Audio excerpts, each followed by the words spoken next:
Chapter 181. The Duel. Handsome moved first, his jade sword leaving trails of light in the air as he traced what looked like a constellation of power. The technique was beautiful in a deadly way. The kind of move that got described in cultivation manuals with phrases like heaven-shaking and earth-shattering. The spiritual pressure alone made several nearby spirit stones crack. Heaven's Jade Lightning Strike. I heard several sharp intakes of breath from the crowd. They recognized the technique. Even Suyu, who generally treated impressive cultivation moves with amused disdain, straightened up slightly. The air itself seemed to crystallize as his chi transformed into countless bolts of jade-colored lightning. Each bolt contained enough power to paralyze a Stage 7 cultivator, and he had summoned hundreds of them. They converged on Lu Chang from all directions, turning the space around him into a cage of lightning that left no room for escape. The lightning cage was genuinely impressive. I noticed some of the younger disciples already looking satisfied, as if the match was decided. More experienced cultivators, though, were watching Lu Chang carefully. They'd noticed what I had. He wasn't even trying to dodge. He just stood there, looking almost bored. He stamped one foot on the ground, sending a ripple through the earth that made my formation-trained senses tingle. The feeling reminded me of the moment just before a mountain decides to become an avalanche. Immutable. That single word changed everything. Lu Chang's skin turned to living stone, gray and unyielding, with patterns like mountain ranges spreading across his flesh. But it wasn't just a surface change. I could sense his chi transforming completely, becoming as solid and immovable as the core of the earth itself. The lightning struck him from every angle. For a moment, he disappeared completely in a blaze of jade light, and then the light faded, revealing him standing exactly as before. Not a single mark on him. The lightning had dissipated like morning mist against a mountain. I heard someone whisper impossible, probably one of the heavenly jade disciples who'd only ever seen this technique succeed. Then Lu Chang moved. Just one step forward. Just one punch. But I could feel the chi condensing around his fist. Compressed so tightly it was like someone had taken a mountain peak and folded it into the shape of a knuckle. The air itself seemed to groan under the pressure. The impact was, well, devastating seems like too mild a word. One moment Handsome was standing there. The next he was a human cannonball crashing through the tavern wall, leaving behind a person-shaped hole that would have been funny if it wasn't such a disaster for the building's structural integrity. His jade sword went spinning in the opposite direction, embedding itself blade first into the street. The crowd's reaction was fascinating to watch. The heavenly jade disciples looked like they couldn't decide between horror and disbelief. "How did you?" the other heavenly jade leader started to ask, still staring at the person-shaped hole in the wall. "The immutable Titan scripture," Yen Li supplied, "an ancient technique from the once great Lu family." I saw Lu Chang tense at that, just for a moment, a slight shift in his shoulders that most people would have missed. But I noticed. He'd flinched at his own family's name. Now that was interesting. The Lu family's immutable Titan scripture wasn't just some sect technique. It was the kind of cultivation method that showed up in legends, usually right before describing how its practitioner reshaped a mountain range or caught a falling star. The kind of technique that got entire chapters dedicated to its history in cultivation records. So he was one of those, the heir of a fallen noble clan, probably with some tragic backstory involving betrayal and difficult choices. For a moment, I caught myself wondering if he was another protagonist. It certainly fit the pattern. Mysterious background, heaven-rank technique, complicated relationship with a young noble. You might be reading a stolen copy. Visit Royal Road for the authentic version. I shook my head, amused at my own genre blindness. I had to stop seeing protagonist flags everywhere. The cultivation world was vast, and these kinds of backgrounds were more common than the novels would have you believe. The immutable Titan scripture was impressive, sure, but it wasn't exactly Golden Finger level. No convenient system interface, no cheat-like abilities. Not even a single ancient beast companion or heavenly treasure. "Master, the villagers." Azure's voice drew my attention to the reaction to those who watched the battle from afar. They weren't amazed by the display of power. They were looking at their damaged tavern with that particular expression people get when they know they're about to lose business and can't do anything about it. I'd read about that look too many times in cultivation novels, usually right before the author moved on without addressing the consequences. Not this time. I walked over to where Handsome was lying in the rubble, and the crowd parted before me. Not because I was particularly intimidating, but because everyone wanted a good view of what was about to happen. Nothing draws a crowd quite like the possibility of more drama. "You'll be paying for the repairs," I said, looking down at him coughing up dust. His robes were torn, and he'd definitely need a few healing pills, but nothing seemed permanently damaged except his pride. And, well, the wall. Full compensation, including lost business while they fix it. The crowd went very quiet, challenging a higher-ranked cultivator right after they'd lost a fight. Either I was very brave or very stupid. Most were probably betting on stupid. He started to scoff, that typical cultivator arrogance surfacing even through the pain. "It's just a mortal building. In my village," I cut him off, "where my family lives, where people work hard every day just to get by. So yes, you'll be paying for it, unless you'd like me to demonstrate some of the more creative applications of formation techniques." I wasn't actually worried about retaliation, despite what cultivation novels might suggest. Even the most arrogant young master wouldn't start a blood feud over being asked to pay for property damage. That would be a special kind of stupid, even by cultivator standards. More importantly, the Heavenly Jade sect was one of those famously righteous sects that took their reputation very seriously. A cultivator who killed mortals over wounded pride? They'd be expelled and have their cultivation crippled before the day was out. That was the thing about righteous sects. They might be arrogant, wasteful, and occasionally insufferable, but they did stick to certain principles. Protecting mortals was one of their fundamental rules, right up there with maintaining proper tea ceremony etiquette and looking dramatically windswept at all times. Besides, he's more likely to try getting revenge by defeating me in some future tournament than by attacking my family. Righteous cultivators do love their formal duels. And I wasn't actually going to do anything to him either, of course. Even at full power, I didn't have much chance of defeating him in a fair battle. At least not yet. But he didn't know that. And there's something about getting punched through a wall that makes even the most arrogant cultivator a bit more open to suggestions. "Your righteous indignation seems very practiced, Master," Azure commented with dry amusement. "I've read enough cultivation novels to know how these scenes are supposed to go," I thought back. "Besides, did you see the tavern owner's face? Someone has to stand up for the regular people." Handsome was already pulling out a jade bottle that probably cost more than the entire tavern, downing what I recognized as a high-grade healing pill. I noticed several villagers eyeing that bottle with barely concealed bitterness. One pill could probably feed their families for a year. "I believe that settles the leadership question," Lu Chong said mildly, his skin returning to normal as he walked through the person-shaped hole to join us. "Now, shall we discuss actual defense strategies? Preferably inside, assuming our friend here is done redecorating the architecture." As the crowd began to disperse, Handsome pulled himself to his feet, dignity somewhat restored by the healing pill.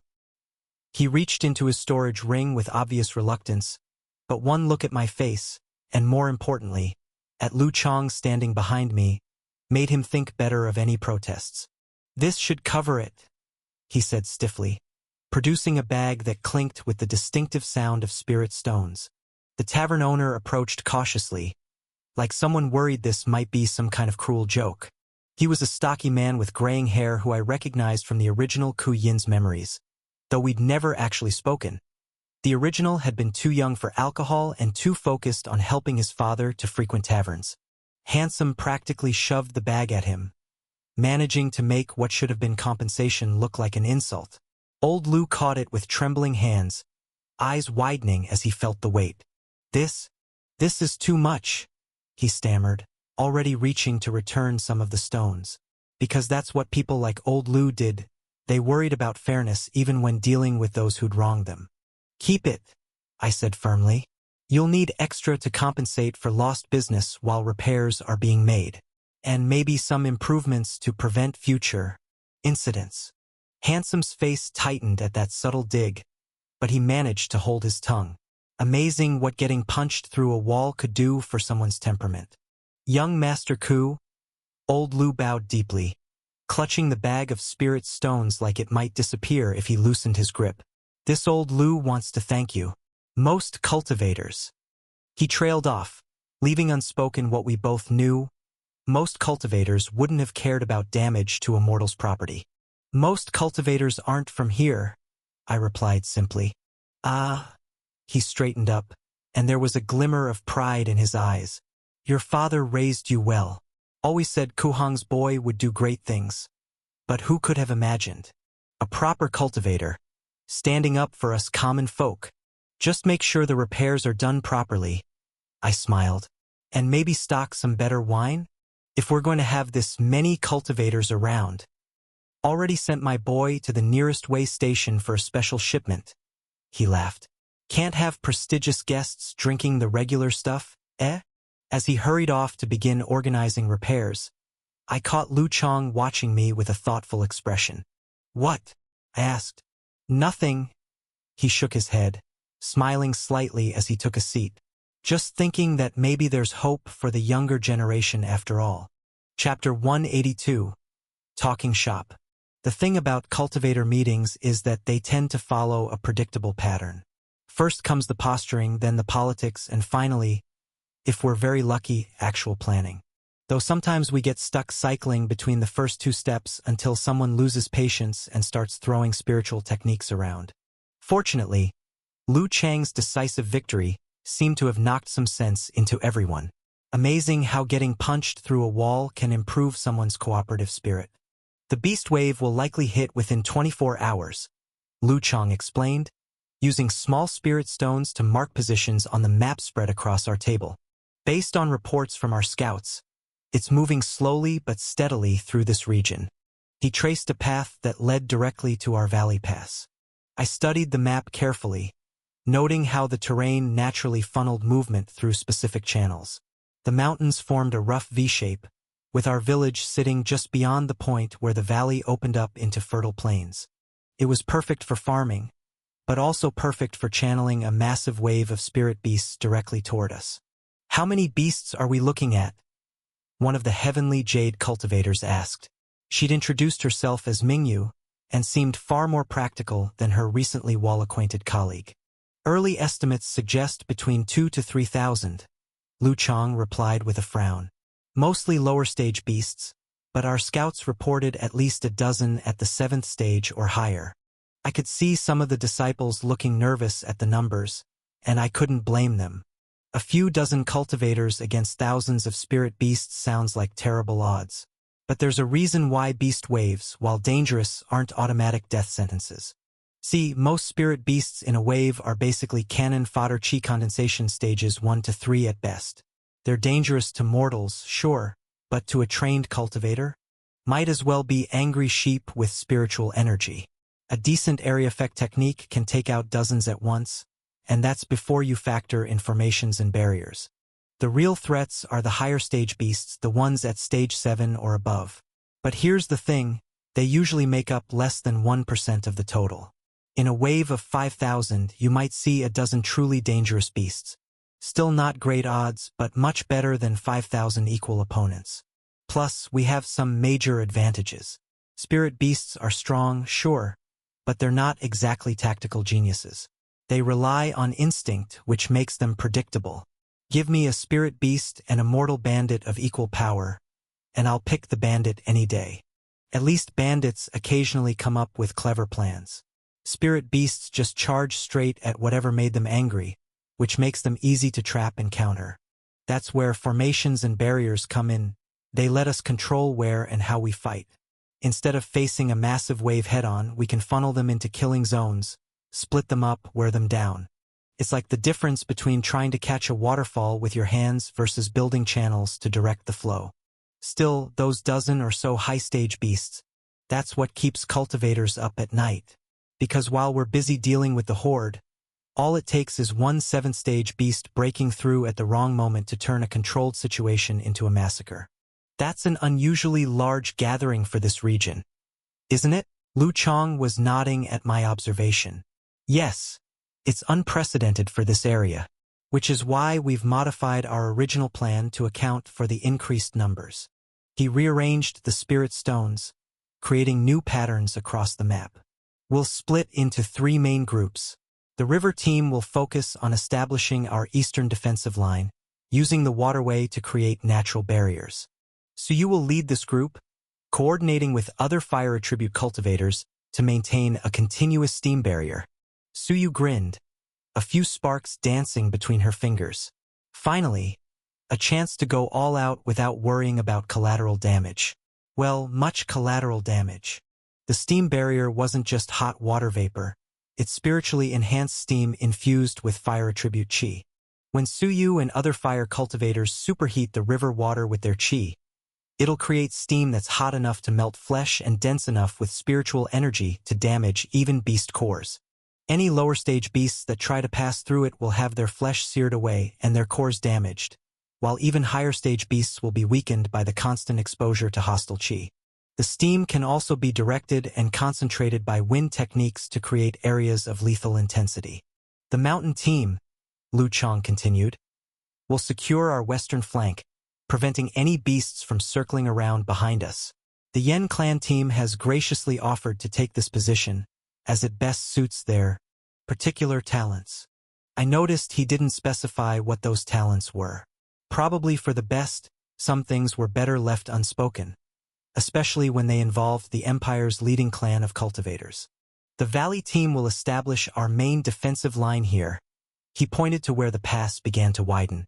We'll create a bottleneck, forcing the beasts to engage us in smaller numbers. The Heavenly Jade disciples will anchor this position.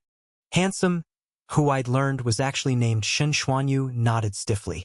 The hole he'd made in the tavern wall had been temporarily patched, though old Lu's youngest son was still busy carting in supplies for proper repairs. I caught Shen Xuanyu wincing slightly every time a particularly loud hammering sound came from that direction. The rest of us will form mobile response teams, ready to reinforce any position that comes under heavy pressure. Questions? Several hands went up, but my attention was drawn to Chu Feng. He was staring at the map with an intensity that seemed out of place, especially around the area where he'd claimed to find that mysterious shrine. His earlier nervousness had completely vanished, replaced by something that looked almost like hunger. I needed to talk to Lu Chang about this, but not here, not with everyone watching. The last thing we needed was to start throwing around accusations when we were about to face thousands of spirit beasts. Ensure your favorite authors get the support they deserve. Read this novel on the original website. As the others began discussing specific tactical details, I caught Lu Chang's eye and gave a slight nod toward the door. He raised an eyebrow but followed my lead. "Excuse us for a moment," he said smoothly. "I need to discuss some formation specifics with our expert." We stepped outside into the cool evening air.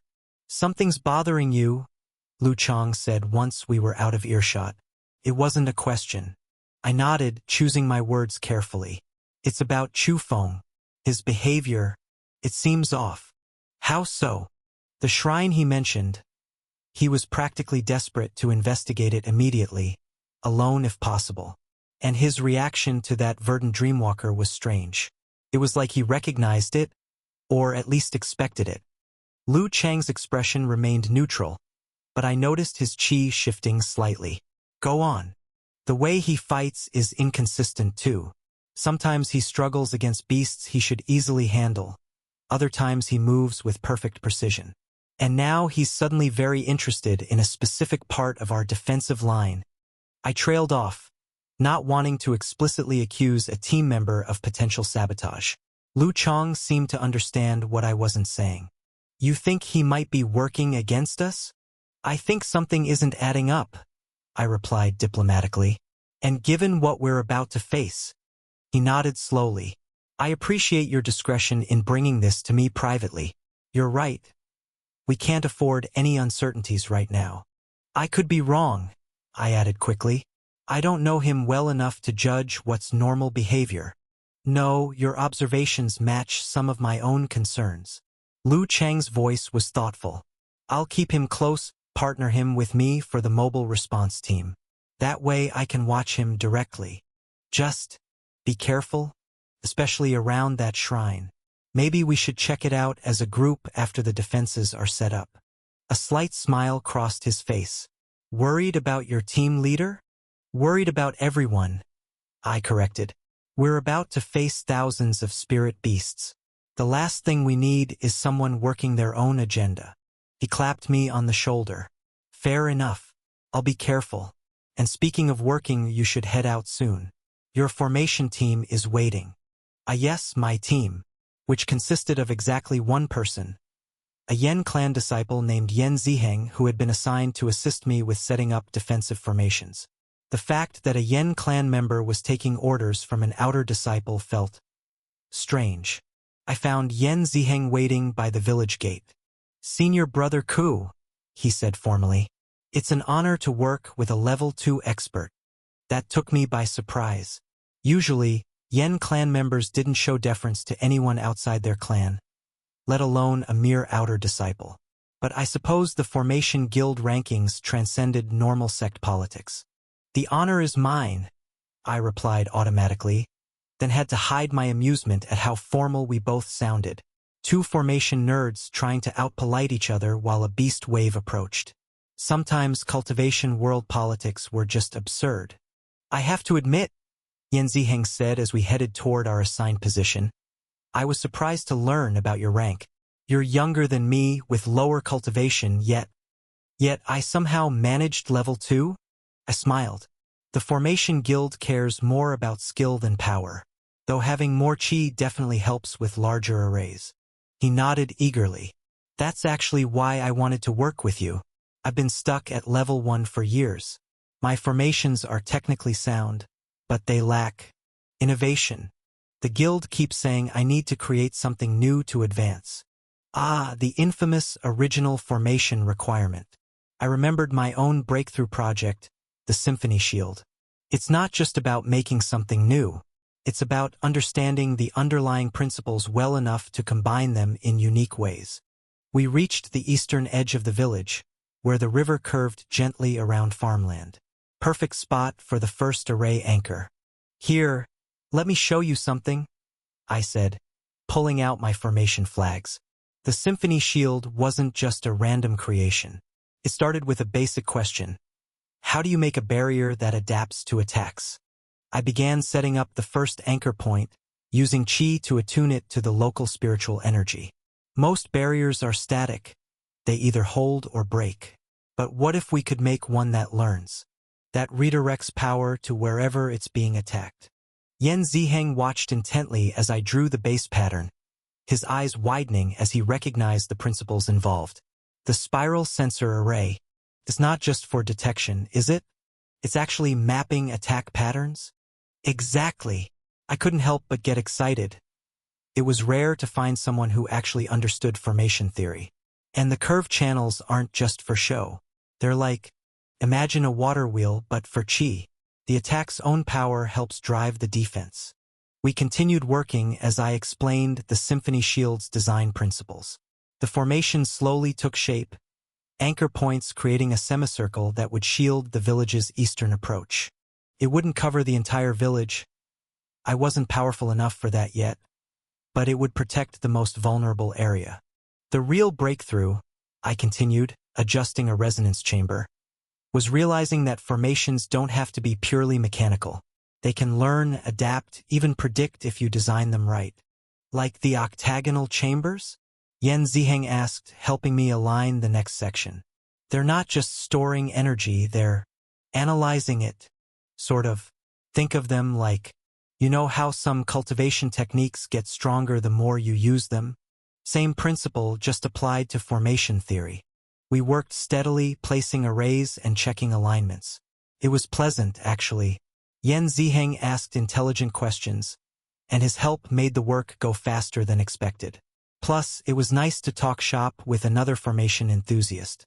The trick to creating an original formation, I explained as we finished the final connections, is to solve a specific problem.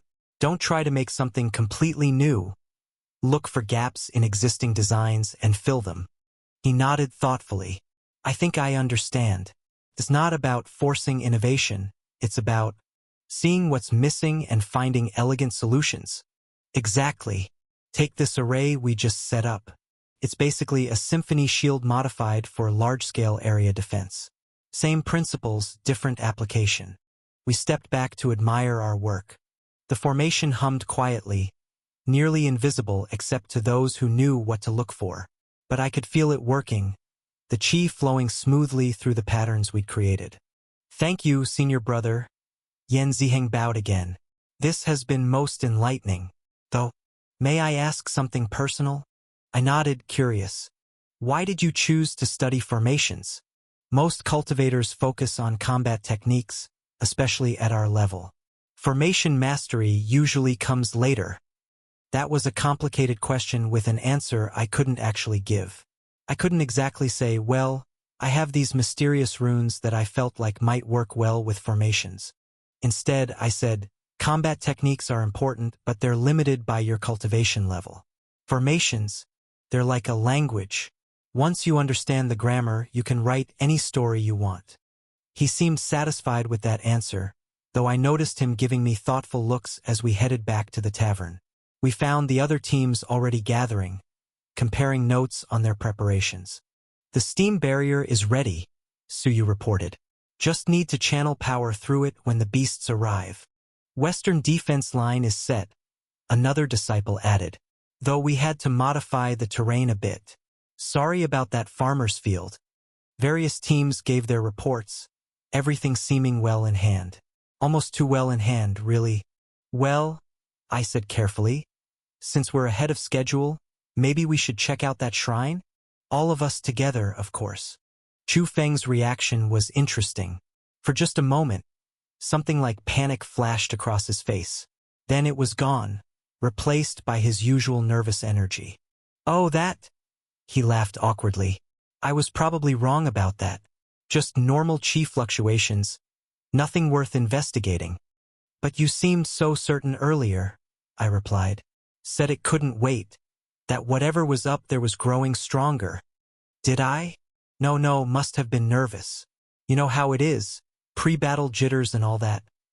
I caught Lu Chang's eye. A quick investigation now could save us trouble later. Lu Chang cut in smoothly.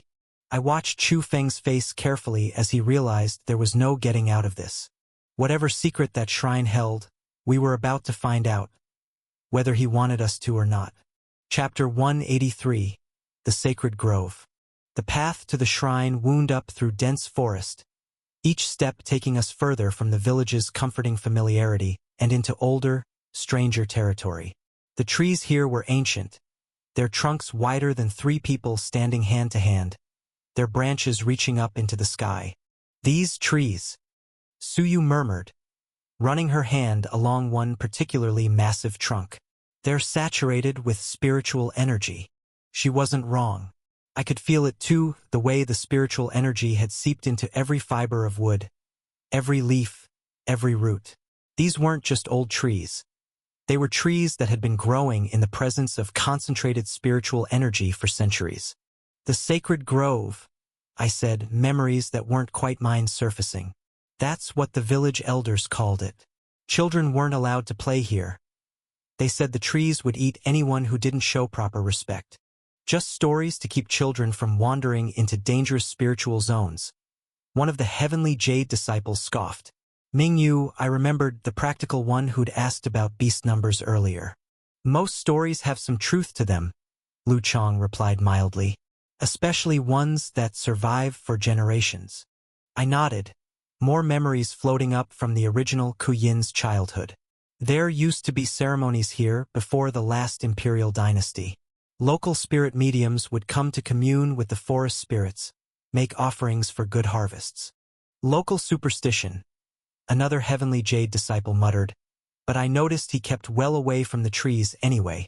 The grove's spiritual saturation grew stronger as we climbed, until even the air felt thick with it. It wasn't just ambient energy either, there was a pattern to it, a rhythm that reminded me of Master. Azure's voice held a note of curiosity.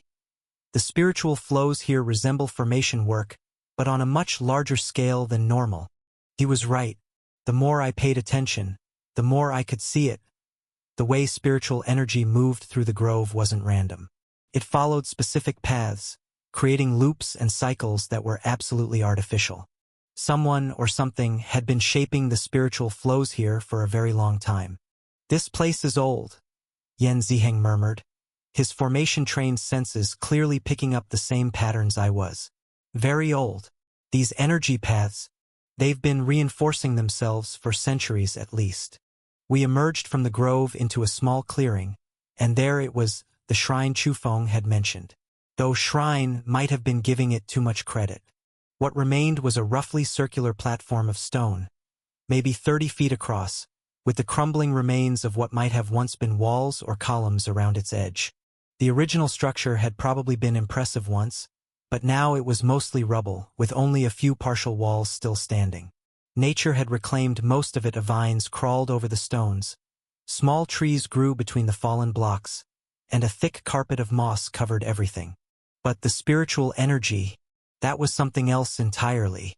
"It's strange," I said, crouching to examine the platform more closely. "The physical structure is in ruins, but the spiritual architecture is almost perfectly preserved." "Spiritual architecture?" one of the Yen clan disciples asked. I gestured at the patterns carved into the stone, barely visible under centuries of growth, but still there if you knew what to look for. "These aren't just decorative. They're formation anchors, but not like any I've seen before. The style is ancient." "How ancient?" Lu Chang asked, coming to look where I was pointing. I traced one of the patterns with a finger, careful not to channel any qi into it when Yan Ziheng cut in. "Based on the design, pre-imperial, maybe? Pre-imperial formations?" "Here." Ming Yu sounded skeptical. "In a village this small? Size doesn't always indicate importance," Lu Chang replied. Many powerful cultivation sites were deliberately placed in remote locations. He was right, of course. Most dangerous places often looked the most innocuous. A crumbling shrine in the middle of nowhere could be more significant than a mighty Sex fortress. It all depended on what secrets it held. Speaking of secrets, I watched Chufeng carefully as we examined the shrine.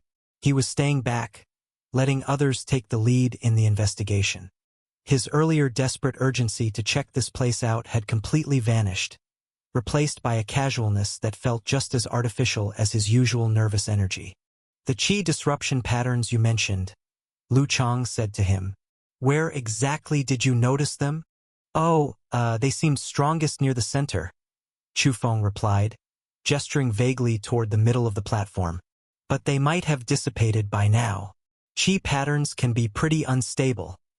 I moved to the center of the platform, channeling a small amount of qi to enhance my spiritual perception. The formation patterns here were definitely more complex, forming concentric circles that spiraled inward toward. "There's something odd about this spot," I said, kneeling to brush away some moss. "More carving underneath, but these weren't formation patterns. They were words in a script so old, had it not been for the system, I wouldn't have a chance at understanding it." "Can you read it?" Lu Chang asked. "Only fragments. Something about sleep, cycles, and renewal, I think. The rest is too worn to make out." "Did you know this story is from Royal Road?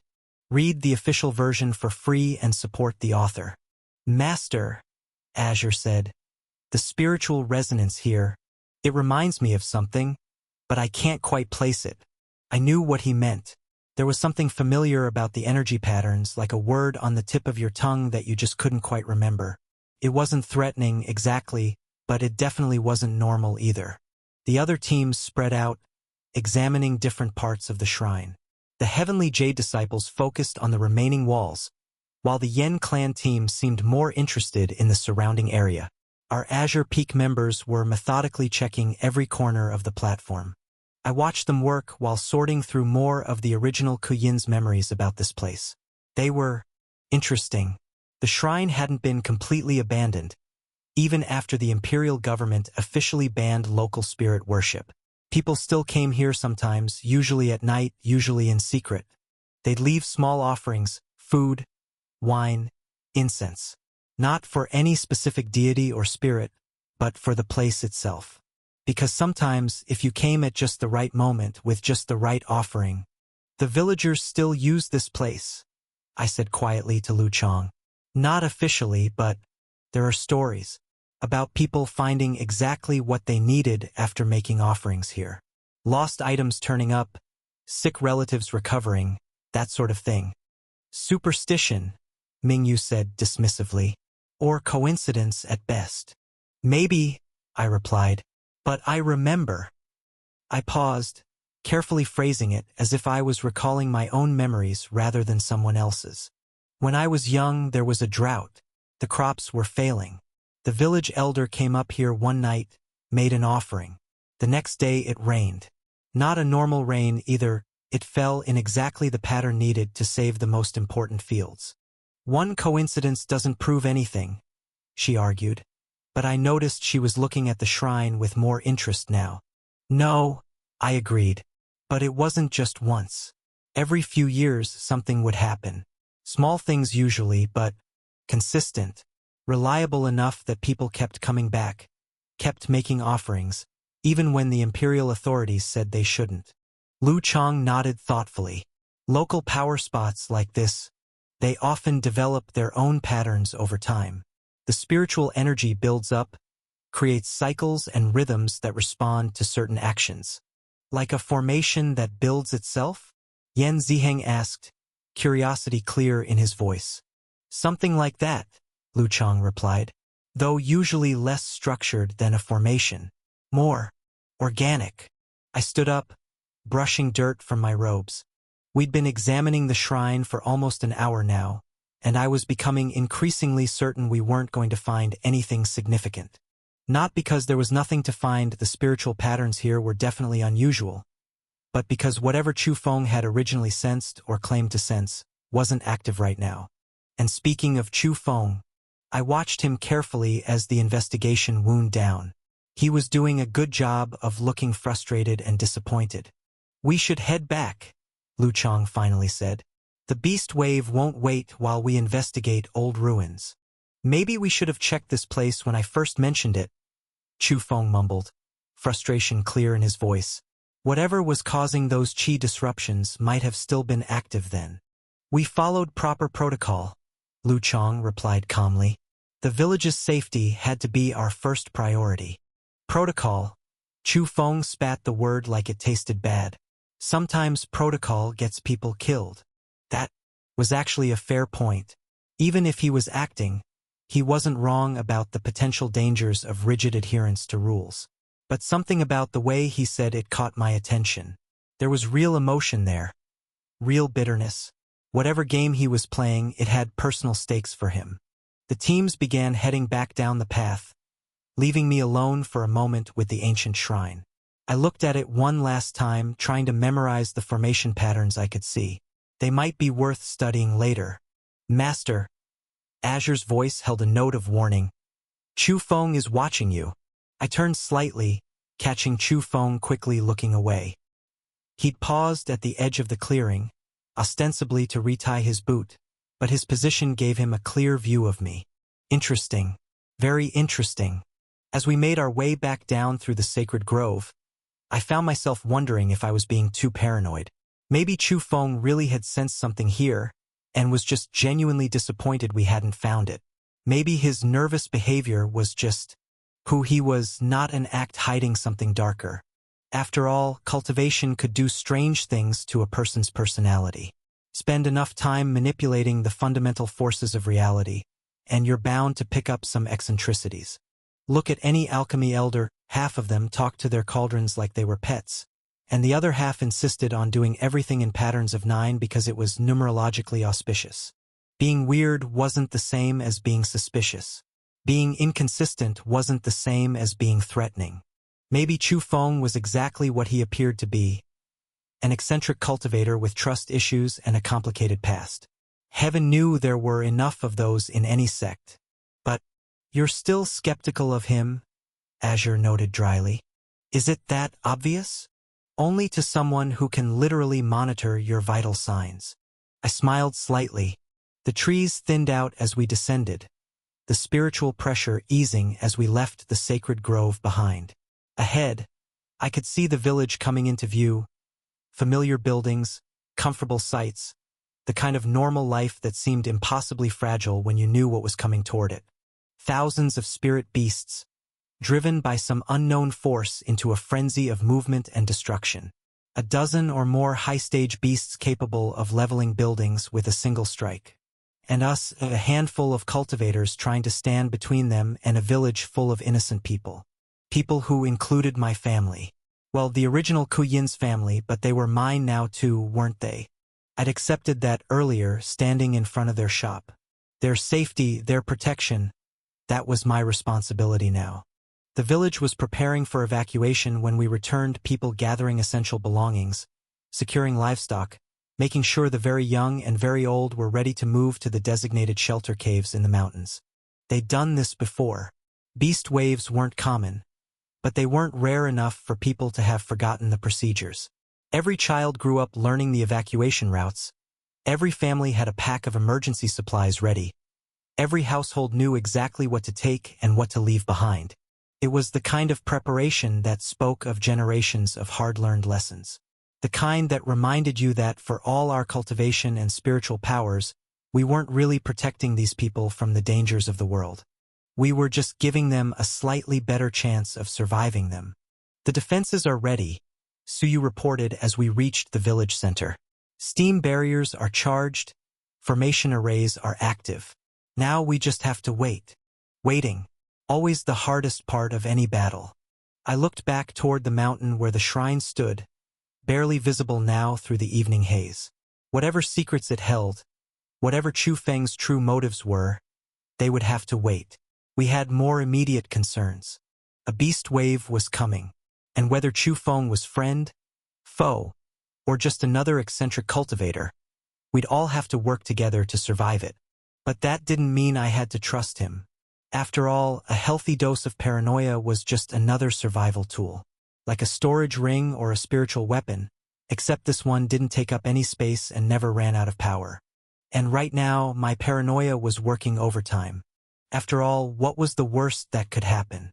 Either I was right about Chu Feng and my paranoia would help us survive whatever he was planning, or I was wrong and would spend the entire beast wave suspiciously watching a perfectly innocent but eccentric cultivator. Given the alternatives, I could live with being wrong.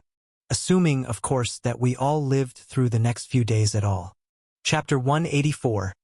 Thank you YGGY. There's something deeply unsettling about an empty village. The usual background noise of daily life, merchants hawking their wares, children playing in the streets, the general hustle and bustle of people going about their business. All of it replaced by an eerie silence that makes every footstep echo like a thunderclap. I walked through the deserted streets of floating Reed Village, my footsteps stirring up small clouds of dust. The evacuation had been orderly, as these things go. Years of practice drills and generational memory meant everyone knew exactly what to do and where to go. The elderly and children were already safely tucked away in the mountain caves, along with enough supplies to last weeks if necessary. My parents had been among the last to leave, of course. Stubborn to the end, they'd insisted on securing every last valuable in their shop before heading to the shelters. I'd had to practically push them out the door, promising multiple times that yes, I would be careful, and no, I wouldn't do anything reckless.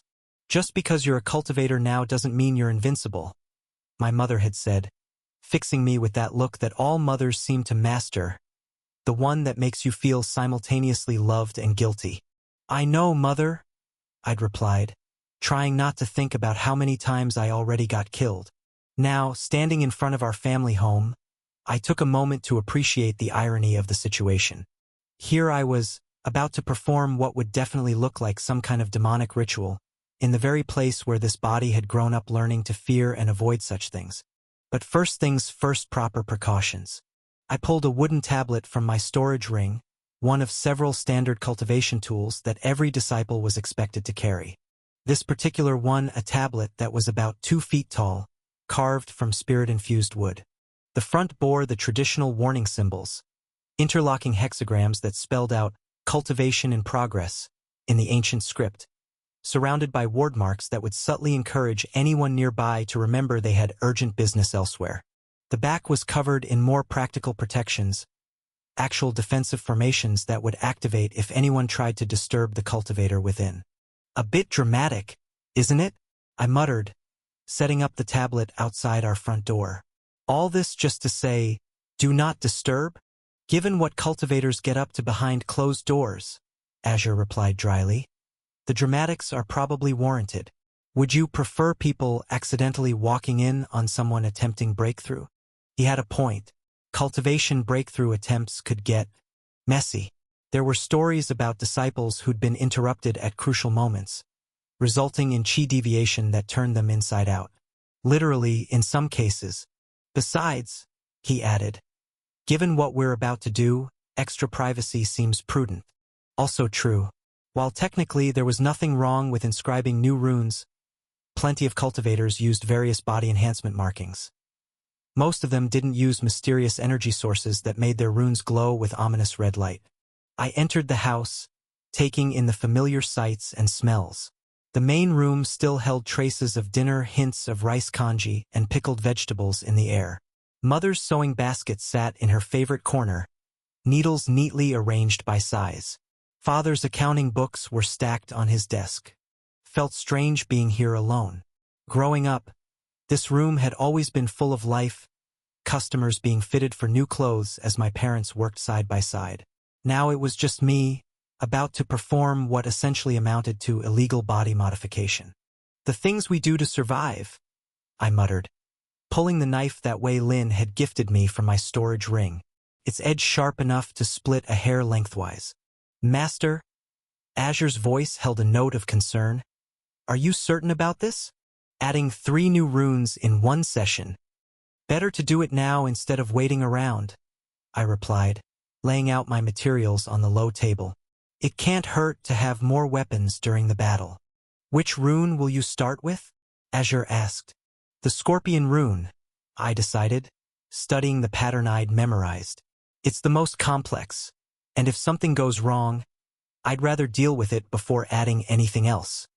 The design was beautiful in a deadly sort of way, a series of interlocking curves that somehow managed to suggest both the graceful arc of a scorpion's tail and the molecular structure of its venom.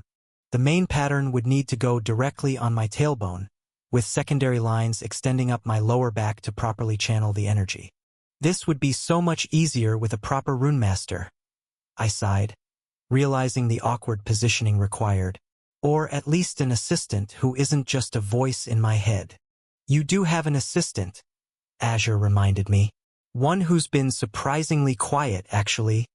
As if on cue, I felt a familiar presence stirring in my inner world. YGGY had been unusually subdued since we'd arrived in the village, probably picking up on the tense atmosphere. But now, want to help? I asked and immediately felt a surge of excitement through our bond. A moment later, vines erupted from my sleeve, weaving themselves into YGGY's familiar form. The vine creature materialized fully, its tendrils weaving excitedly in the air. It examined the knife, then gave me what was probably meant to be a reassuring gesture. You seem awfully confident for someone who's never done this before, I noted, but couldn't help smiling at its enthusiasm. Or have you? YGGY's response was a complex series of gestures that somehow managed to convey both "trust me" and "this'll be fun" simultaneously. Given that it was essentially a sentient plant creature created by an eccentric elder's experiments, well, maybe it did have experience with this sort of thing. All right, I said, removing my outer robe and lying face down on the floor. Just be careful, okay? It felt strange being in such a vulnerable position, however, I guess it couldn't compare to bonding my soul to another being. That thought helped me relax. YGGY's tendrils took the knife and then began to trace the pattern. The blade was sharp enough that I barely felt the initial cuts, though the sensation of having something? Carving intricate patterns into your lower back was decidedly odd. Your friend has remarkably steady hands, Azure commented, monitoring the process through our shared senses. The line work is actually better than most lower-rank skybound. He wasn't wrong. Despite its seemingly chaotic nature, YGGY worked with machine-like precision. Each cut was exactly the right depth, each curve flowing perfectly into the next. The pattern grew steadily more complex, secondary lines branching out like the roots of a tree, or perhaps the nervous system of some ancient creature. Reading on this site, this novel is published elsewhere. Support the author by seeking out the original. Interesting choice of reference patterns. Azure noted as YGGY worked. The main design is clearly based on scorpion anatomy, but these secondary lines, they're almost like plant root structures. Combining animal and plant patterns? I raised an eyebrow, though the effect was somewhat lost given my face-down position. That's actually pretty clever. It should help the rune integrate better with my wood-based cultivation. YGGY made a sound that might have been preening satisfaction, its tendrils never pausing in their work. The pattern was nearly complete now, covering most of my lower back in an intricate maze of lines and curves. Almost done, Azure reported. Though you might want to brace yourself for the activation. This is going to be interesting. I took a deep breath, preparing myself. Rune activation was always tricky. You had to channel exactly the right amount of energy in exactly the right pattern, or things could go very wrong very quickly. And with Red Sun energy, well, let's just say the margin for error was considerably smaller. First, I activated the Shroud rune in my inner world, feeling the familiar sensation of my energy signature being masked. Then, carefully, I began channeling Red Sun energy into the newly carved pattern. The effect was immediate and intense. It felt like someone had replaced my spine with molten metal, a burning sensation that started at my tailbone and rapidly spread upward. The rune lines glowed with that distinctive red light for a moment before seeming to sink into my flesh, becoming part of me. And then, something new grew. The sensation was bizarre, like having an entirely new limb suddenly sprout into existence. I could feel it taking shape, muscle and bone and whatever passed for nervous tissue in magically generated appendages all forming at once. When it was done, I had a tail. Not just any tail, mind you. This was a fascinating hybrid of scorpion and plant anatomy, about 4 feet long, with a core structure similar to a scorpion's tail but covered in what looked like flexible bark scales instead of chitinous plates. Dark green vine-like tendons wove between the segments, giving it an almost artistic quality. The stinger at the tip resembled a thorny seed pod more than a traditional scorpion stinger, though I could sense it was already producing the promised neurotoxin. Interesting modification, I said, genuinely impressed by YGGY's innovation. The plant-like elements weren't just aesthetic.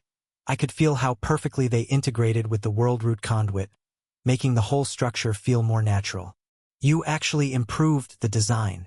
More than you might realize, Azure added. The wood-style structure isn't just better integrated.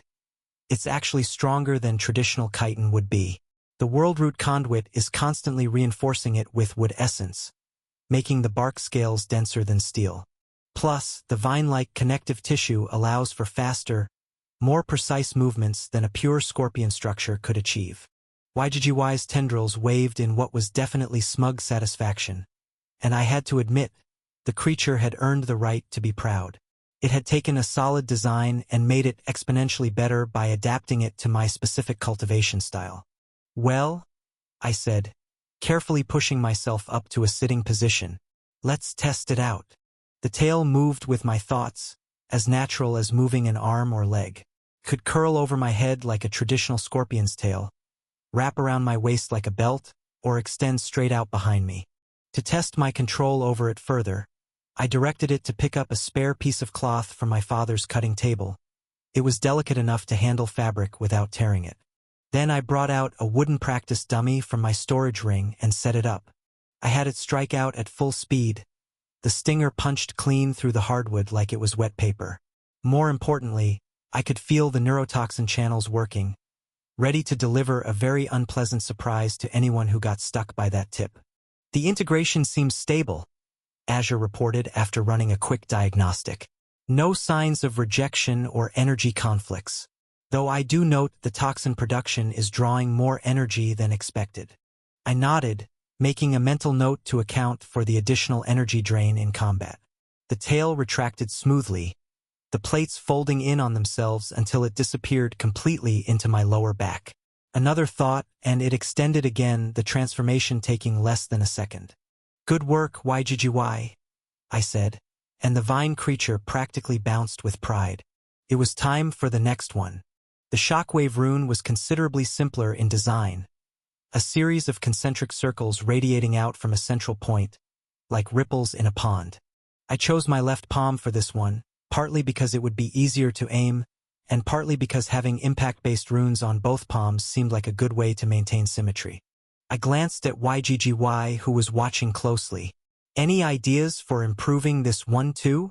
The vine creature made a definitive head-shaking gesture, its tendrils drooping slightly in what seemed like apology. "The shockwave rune operates on fundamentally different principles," Azure explained.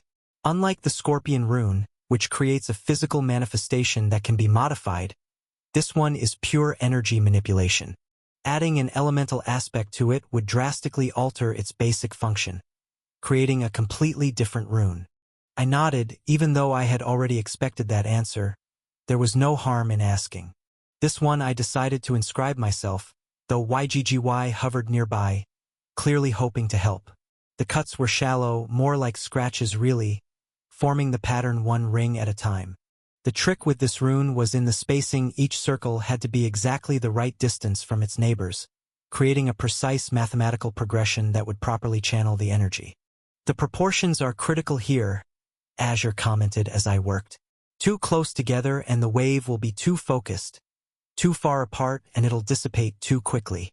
The pattern took shape slowly but surely, each ring adding to the whole until the complete design covered most of my palm. It was less visually complex than the scorpion rune, but in some ways more technically challenging. One mistake in the spacing could turn a controlled shockwave into an uncontrolled explosion. "Ready for testing?"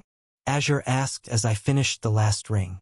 I looked around my parents' immaculate home, taking in the carefully arranged furniture and the delicate decorations. "Maybe we should test this one outside," I decided. I'd rather not have to explain to my mother why her favorite vase suddenly exploded. Before I could start on the final rune, the tracker, Azure, suddenly called out. "Master, the spiritual pressure to the north just changed dramatically. The beast wave is almost here." Chapter 185, The Howl. My parents' house felt different in the dark. Empty buildings have their own kind of silence, but this was something else entirely. The familiar rooms where I'd grown up, well, where the original Ka'in had grown up, felt like they were holding their breath, waiting for something. The shelves of fabric samples, the half-finished robes on the mannequins, even Mother's sewing basket in the corner. Everything seemed to be watching, anticipating. Or maybe I was just projecting. After all, I was the one anticipating a massive wave of spirit beasts about to descend on my home. "YGGY, time to go back," I said, and the vine creature gave what might have been a disappointed wiggle before dissolving back into energy and returning to my inner world. I would bring it out when its appearance would be most impactful. "The spiritual pressure is still increasing," Azure reported. "The leading edge of the wave should hit within 15 minutes. I nodded, running through a mental inventory. One last time. New runes tested and functional? Check. Formation arrays properly anchored and charged? Check. Emergency supplies in my storage ring? Check. Paranoid suspicions about Chu Feng's mysterious behavior? Oh yes, definitely check." I retrieved the warning tablet from outside, tucking it back into my storage ring as I headed toward the village gates. The streets outside were eerily quiet. My footsteps echoed off the empty buildings, making me feel like the last person in the world. Well, almost empty buildings. I caught occasional glimpses of movement in upper windows, the few villagers who had refused to evacuate, mostly elderly folk who claimed they'd rather die in their beds than hide in a cave. There were always a few in every village, though fortunately most had been convinced to leave after some rather graphic descriptions of what spirit beasts could do to unprotected mortals. "Master, you're unusually quiet," Azure observed. "Just thinking about how many cultivation novels start with the protagonist's family getting killed by spirit beasts," I replied, really not interested in triggering that particular plot point. Ah, going for the protect the hometown arc instead of the revenge journey one? Exactly. Much better character development opportunities, and significantly less traumatic. The defensive positions came into view as I approached the village entrance. The various teams were already in place, their chi signatures forming distinct clusters in the spiritual landscape. The river team to the east, where Su Yu's fire attribute energy created a warm glow in my spiritual senses. The mountain team to the west, the Yen clan cultivators maintaining that carefully understated presence that somehow managed to be more conspicuous than any obvious display of power. And at the center, the Valley team, our main defensive line anchored by the Heavenly Jade Disciples. Their pure yang energy created a bright spot in the spiritual landscape, like a miniature sun waiting to rise. Wei Xuanyu stood at their center, his recent defeat apparently doing nothing to dim his chi signature. If anything, he seemed to be radiating even more energy than before, though perhaps with slightly better control. Cutting it a bit close, aren't you? Lu Chang's voice came from my left as I approached the gathering point for the mobile response team. Our leader stood with perfect posture despite the late hour, looking for all the world like he was about to attend a formal ceremony rather than face thousands of spirit beasts. Had to make sure everything was secured, I replied, taking my position in our formation. Wouldn't want any beasts sneaking past and finding my mother's fabric collection. She'd never forgive me if her silk got ruined. A slight smile crossed his face. Your parents made it safely to the shelters? Eventually, after checking their inventory 3 times and packing enough supplies to survive a year-long siege. I shook my head, remembering their stubborn insistence on proper preparation. I think they're actually more worried about their shop than the spirit beasts. Family, Lu Chang said with understanding. Then, more seriously, you and Yan Ziheng will be our final line of defense. If anything gets past the main formations. I know. I met his gaze. Nothing reaches the shelters. Nothing. As the member with the lowest cultivation level, officially anyway, I wouldn't be expected to hold the front lines. Plus, my formation expertise made me more valuable in a support role. The formations are ready? He asked. Support the creativity of authors by visiting Royal Road for this novel and more. All anchors placed and charged. 500 spirit stones distributed across the 3 main arrays. I confirmed. Though I still think we should have used more for the mountainside defenses. He shook his head. We need to conserve resources. The wave might last days. He had a point, though I didn't have to like it. That was the thing about beast waves. They didn't politely announce their duration in advance. Sometimes they were over in hours, sometimes they lasted weeks.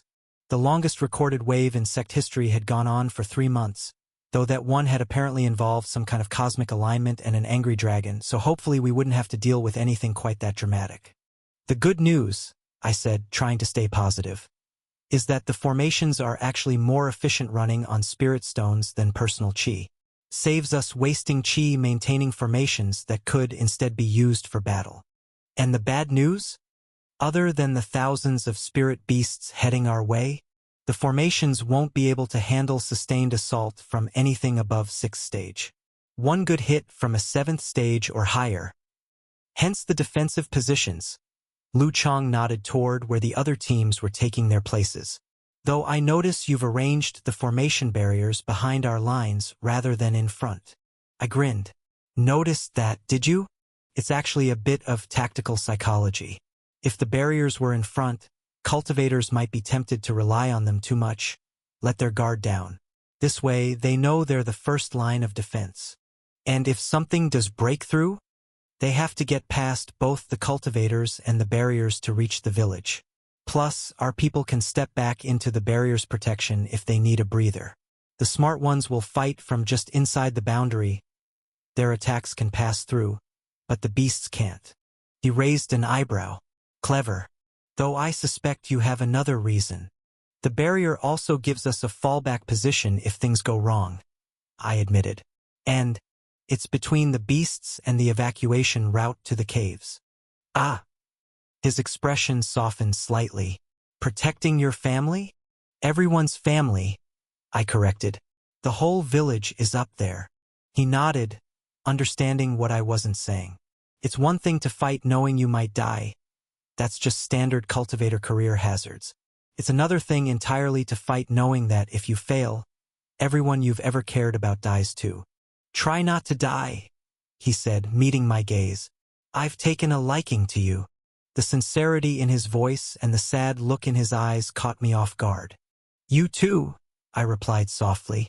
We've all got people worth coming back to. A minute later, I arrived at my assigned position, where Yen Ziheng was already waiting. The young Yen clan formation practitioner looked somewhat less composed than earlier. Senior Brother Ku, he greeted me, though I noticed his eyes constantly scanning the darkness beyond our perimeter. The formations are holding stable? For now. I took up position beside him, my own senses extending to monitor the array network. Though we won't know how well they'll handle actual combat until the fighting starts. He nodded, then added in a lower voice, I hope if anything does break through, it's below the 7th stage of Qi condensation. I turned to look at him, one eyebrow raised. Coming from a 7th stage cultivator himself, that seemed like an odd concern. Worried about taking on something at your own level? He gave a slightly embarrassed shrug. I'm not exactly a combat specialist. My family encouraged my interest in formations because they thought it would keep me away from the front lines. That was refreshingly honest. Sometimes I forgot that not everyone in the cultivation world was a battle-maniac protagonist type who could fight 3 realms above their level. Some people just wanted to study formations and live peaceful lives. Well, that's why we work in teams. I gave him a smile. You handle the formations. I'll handle any beasts that break through. He gave me a skeptical look. You're only at the 6th stage. True, I agreed cheerfully. But I'm also paranoid, which means I have about 50 different ways to run away very quickly if needed. That earned a laugh from Yen Ziheng. One day we'll be able to weave formations. Then we'll having nothing to fear fighting on the front lines. I had to smile at his enthusiasm. That's level 4 and above territory. We've got a while to go before we can manage that. He nodded, but I could see the gleam of enthusiasm in his eyes. Formation specialists were all the same. Give us a chance to test our arrays in real conditions and we get as excited as alchemists with a new cauldron. We continued discussing formation theory as we waited, a conversation that was probably inappropriately academic given the circumstances. But I supposed everyone had their own way of dealing with pre-battle tension. Some meditated, some checked their equipment repeatedly, and apparently some discussed the theoretical applications of pentagonal array structures in defensive formations. The first warning wasn't a sight or a sound. It was a pressure, like the moment before a massive storm breaks, when the air itself seems to grow heavy with potential violence. They're close, I muttered, channeling Qi to my eyes to enhance my night vision. It wasn't a difficult technique, barely more complex than basic Qi circulation, but using it for extended periods could drain your energy reserves. Still, better tired than blind when facing spirit beasts. Then came the howl. It wasn't just loud. It was supernaturally powerful, carrying enough Qi to make my bones vibrate. For a moment, my entire body locked up, muscles freezing in place as the sound washed over me. A paralysis technique and a powerful one. The beast responsible had to be at least 9th stage Qi condensation. I pushed my Qi through my meridians in a rapid circulation, breaking the effect before it could fully take hold. Around me, I could see other cultivators doing the same, though some took longer than others. That was stronger than expected. Yen Ziheng breathed, his face slightly pale. Just wait, I muttered. I have a feeling that was just the opening act. I was right. Spirit wolves poured out of the darkness like a living flood. Their fur was various shades of gray and black, but their eyes glowed with spiritual energy, creating an effect like hundreds of paired lanterns moving through the night. They were beautiful in a terrifying sort of way. Their movements were perfectly coordinated, each beast knowing exactly where it needed to be in the pack formation. These weren't just animals. They were spirit beasts, as intelligent as they were deadly. The first wave hit the defensive lines like a breaking wave. Suyu's steam barrier turned dozens of them into cooked meat instantly, while the heavenly Jade disciples' jade-colored lightning created a curtain of death across the valley entrance. The Yen clan team, well, I wasn't able to tell exactly what they were doing, but the sounds were impressive. Most of these wolves were around Qi condensation stage 3 to 6, dangerous to mortals but manageable for trained cultivators. But mixed in with them were larger specimens, stage 7 and 8 beasts that moved with frightening speed and power. And at the back, I saw it then, the Alpha. It stood head and shoulders above its pack, its fur so dark it seemed to absorb light. Its spiritual pressure alone was enough to make the air feel thick. Definitely Qi condensation stage 9. But it wasn't looking at the battle. Its gaze was fixed on something behind us, up in the mountains. Was it looking toward the evacuation caves? Or the sacred grove?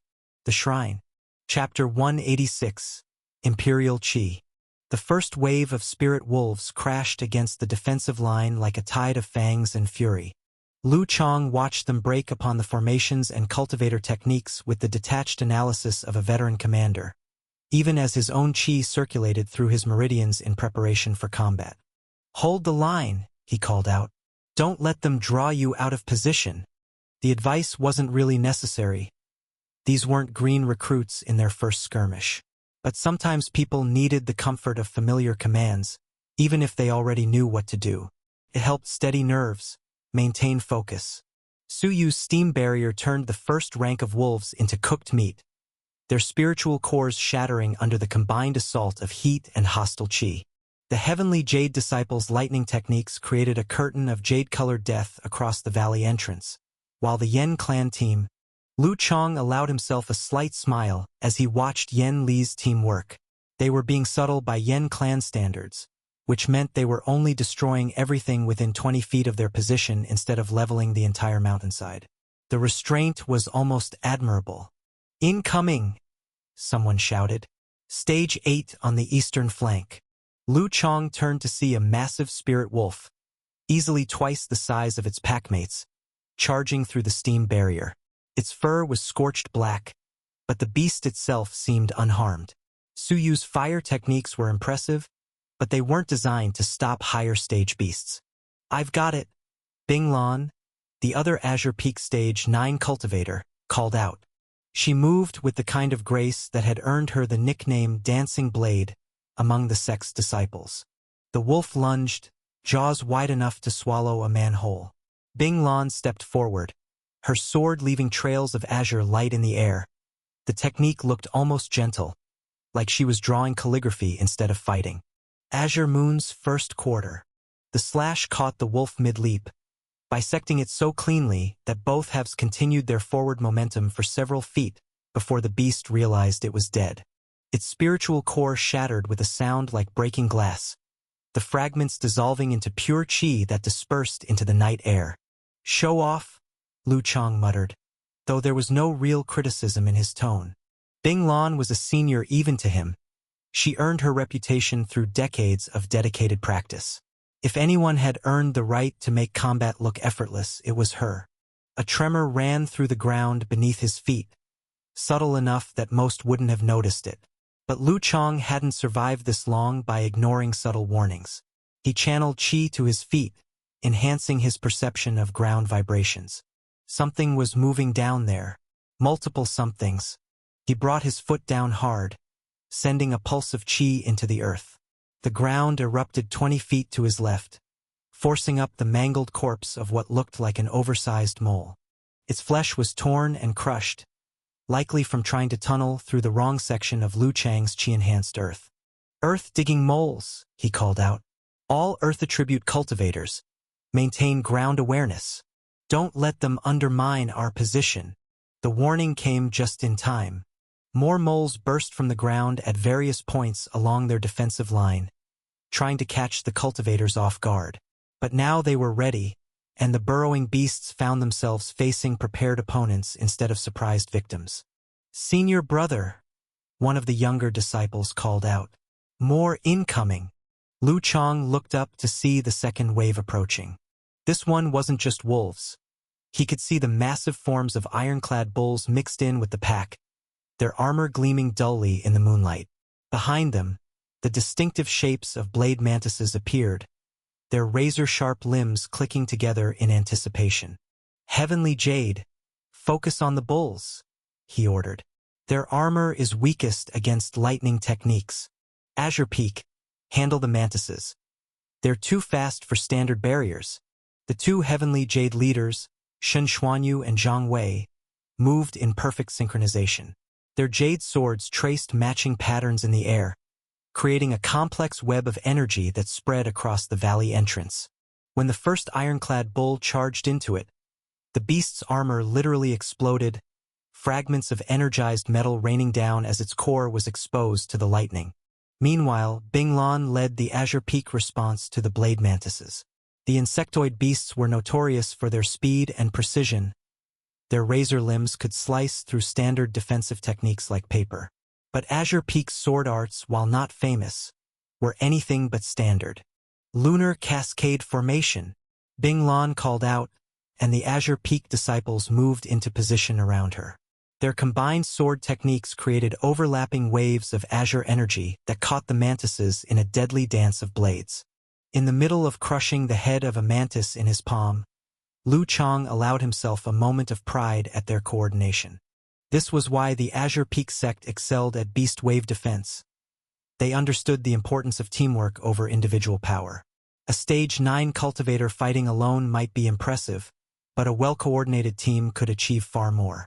A flash of golden light drew his attention to the Yen clan's position.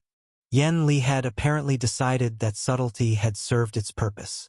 The air around him shimmered with a distinctive golden radiance that Lu Chang recognized all too well: Imperial Qi, the heaven-blessed energy that marked the ruling dynasty of the Eastern continent. Unlike normal Qi, which flowed like water or wind, Imperial Qi moved with the weight of divine authority. It was said that when the heavens chose a clan to rule, they blessed them with this golden energy, a mark of their right to govern. Each continent had its own ruling family blessed with their own version of Imperial Qi, but the Yen clan's golden variant was particularly potent. Heavenly Titan Manifestation. A massive ethereal foot materialized above the battlefield, easily 30 feet from heel to toe. When it came down, it crushed a Stage 8 wolf beneath it with such force that the ground cratered. This story originates from Royal Road. Ensure the author gets the support they deserve by reading it there. Lu Chang watched the display with complicated emotions. The technique was undeniably impressive. It was one of the reasons the Yen clan had risen to rule the empire. But seeing it also brought back memories he'd rather have left buried. The Lu and Yen families had been allies for generations. They'd fought together, traded together, even intermarried. Until that night, he pushed the thoughts aside. This wasn't the time for old grievances. The beast wave was intensifying, and he needed to focus. A series of explosions drew Lu Chang's attention towards where Chu Feng was fighting. 3 Stage 7 spirit wolves had cornered Chu Feng against one of the defensive formations. "Gailrend." Chu Feng's voice carried clearly as he executed a perfect cross-slash. The vacuum blades caught the first wolf mid-leap, bisecting it diagonally. Before the beast's core had even finished shattering, Chu Feng was already moving to his next target. Skybreaker Dash. He seemed to blur, leaving after images that confused the second wolf's tracking. When he reappeared, it was behind the beast, his wind-wrapped hand punching clean through its skull. The third wolf tried to retreat, but Chu Feng's next technique left it no escape. Stormfang Arsenal. Dozens of wind blades materialized in the air around him. With a gesture, he sent them all forward in a coordinated pattern that turned the wolf into precisely diced pieces. Its core split into perfect quarters. In the middle of his own battle with a Qi Condensation Stage 8 ironclad bull, Lu Chang sighed with relief. He'd been worried about Chu Feng ever since Ku'in had raised concerns about his behavior. But this was not the fighting style of someone working against them. Chu Feng was putting himself at risk to protect their position. If he'd wanted to sabotage their defense, he'd had multiple opportunities. Instead, he was fighting with everything he had. Senior brother, Chu Feng called out, already engaging another group of high-stage beasts. They're trying to circle around to the east. Su Yu's steam barrier is weakening, not only fighting effectively, but keeping tactical awareness of the entire battlefield. Lu Chang felt a weight lift from his shoulders.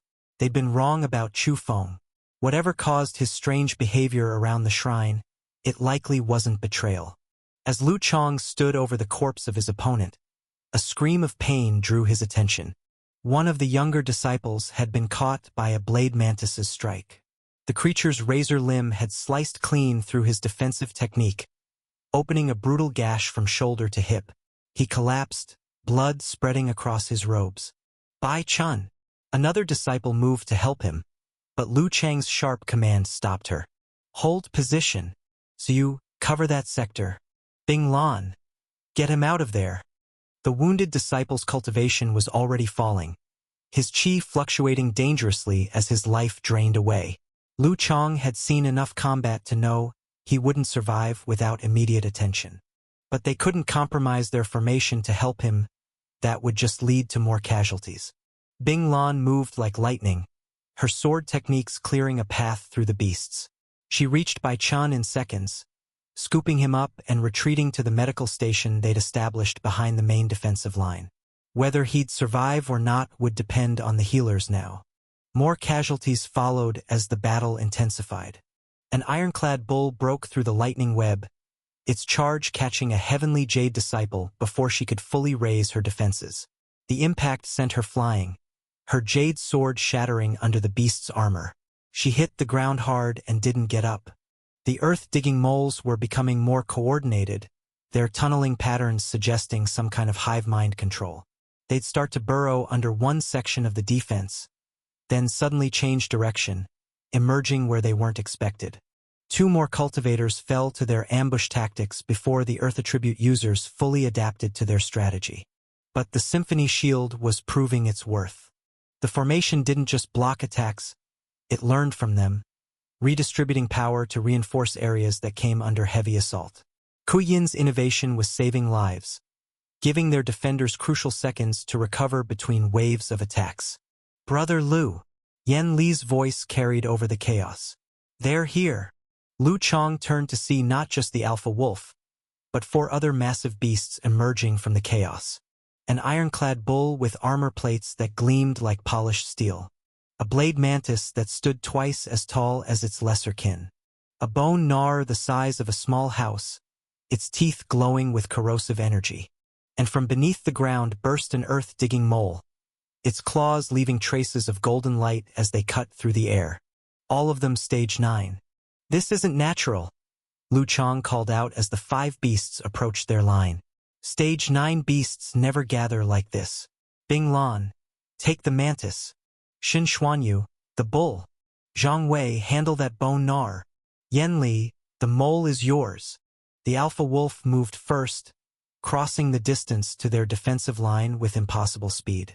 Its first strike shattered 3 overlapping barriers like they were made of paper. Lu Chang intercepted it, his chi already flowing into the patterns of his immutable Titan scripture. His skin turned to living stone as he met the alpha's charge head-on. The impact was tremendous. Even with his enhanced defense, Lu Chang felt bones creak under the strain. The alpha's spiritual pressure was incredible, its chi so dense it was like fighting against a mountain. They exchanged a flurry of strikes, each impact sending shockwaves across the battlefield. To his right, Bing Lan danced with the stage 9 blade mantis. Her sword techniques left trails of azure light in the air as she matched the beast's speed. The mantis's blades moved faster than normal eyes could track, but Bing Lan's Azure Moon's first quarter technique kept pace, deflecting strikes that could have cut through mountains. Your speed means nothing, she taunted as she wove between the mantis's strikes, her sword drawing blood from its carapace. If you can't actually hit anything. The mantis responded by splitting its blade arms into dozens of smaller blades, each moving independently. Bing Lan's eyes widened slightly. She'd never seen a blade mantis do that before.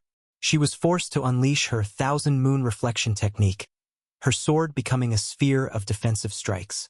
On the opposite flank, Xin Xuanyu faced the ironclad bull. His jade-colored lightning techniques seemed to slide off the beast's enhanced armor, barely leaving scorch marks. The bull charged, its horns tearing through Shun Xuanyu's defensive barriers like paper. Jade Thunder Empire! Shun Xuanyu roared, his technique manifesting as a dragon of pure lightning that wrapped around the bull. The beast's armor began to crack under the sustained assault, but it didn't slow its charge. If anything, it seemed to grow stronger as its armor degraded. Zhang Wei was having his own problems with the bone gnawer. His jade sword techniques were precise and powerful, but the massive rat-like beast simply regenerated any damage he inflicted. Its teeth had already shattered 3 of his jade weapons, the corrosive energy eating through even spiritually enhanced metal. "How do you like this?" Zhang Wei snarled, forming hand seals as he channeled more qi.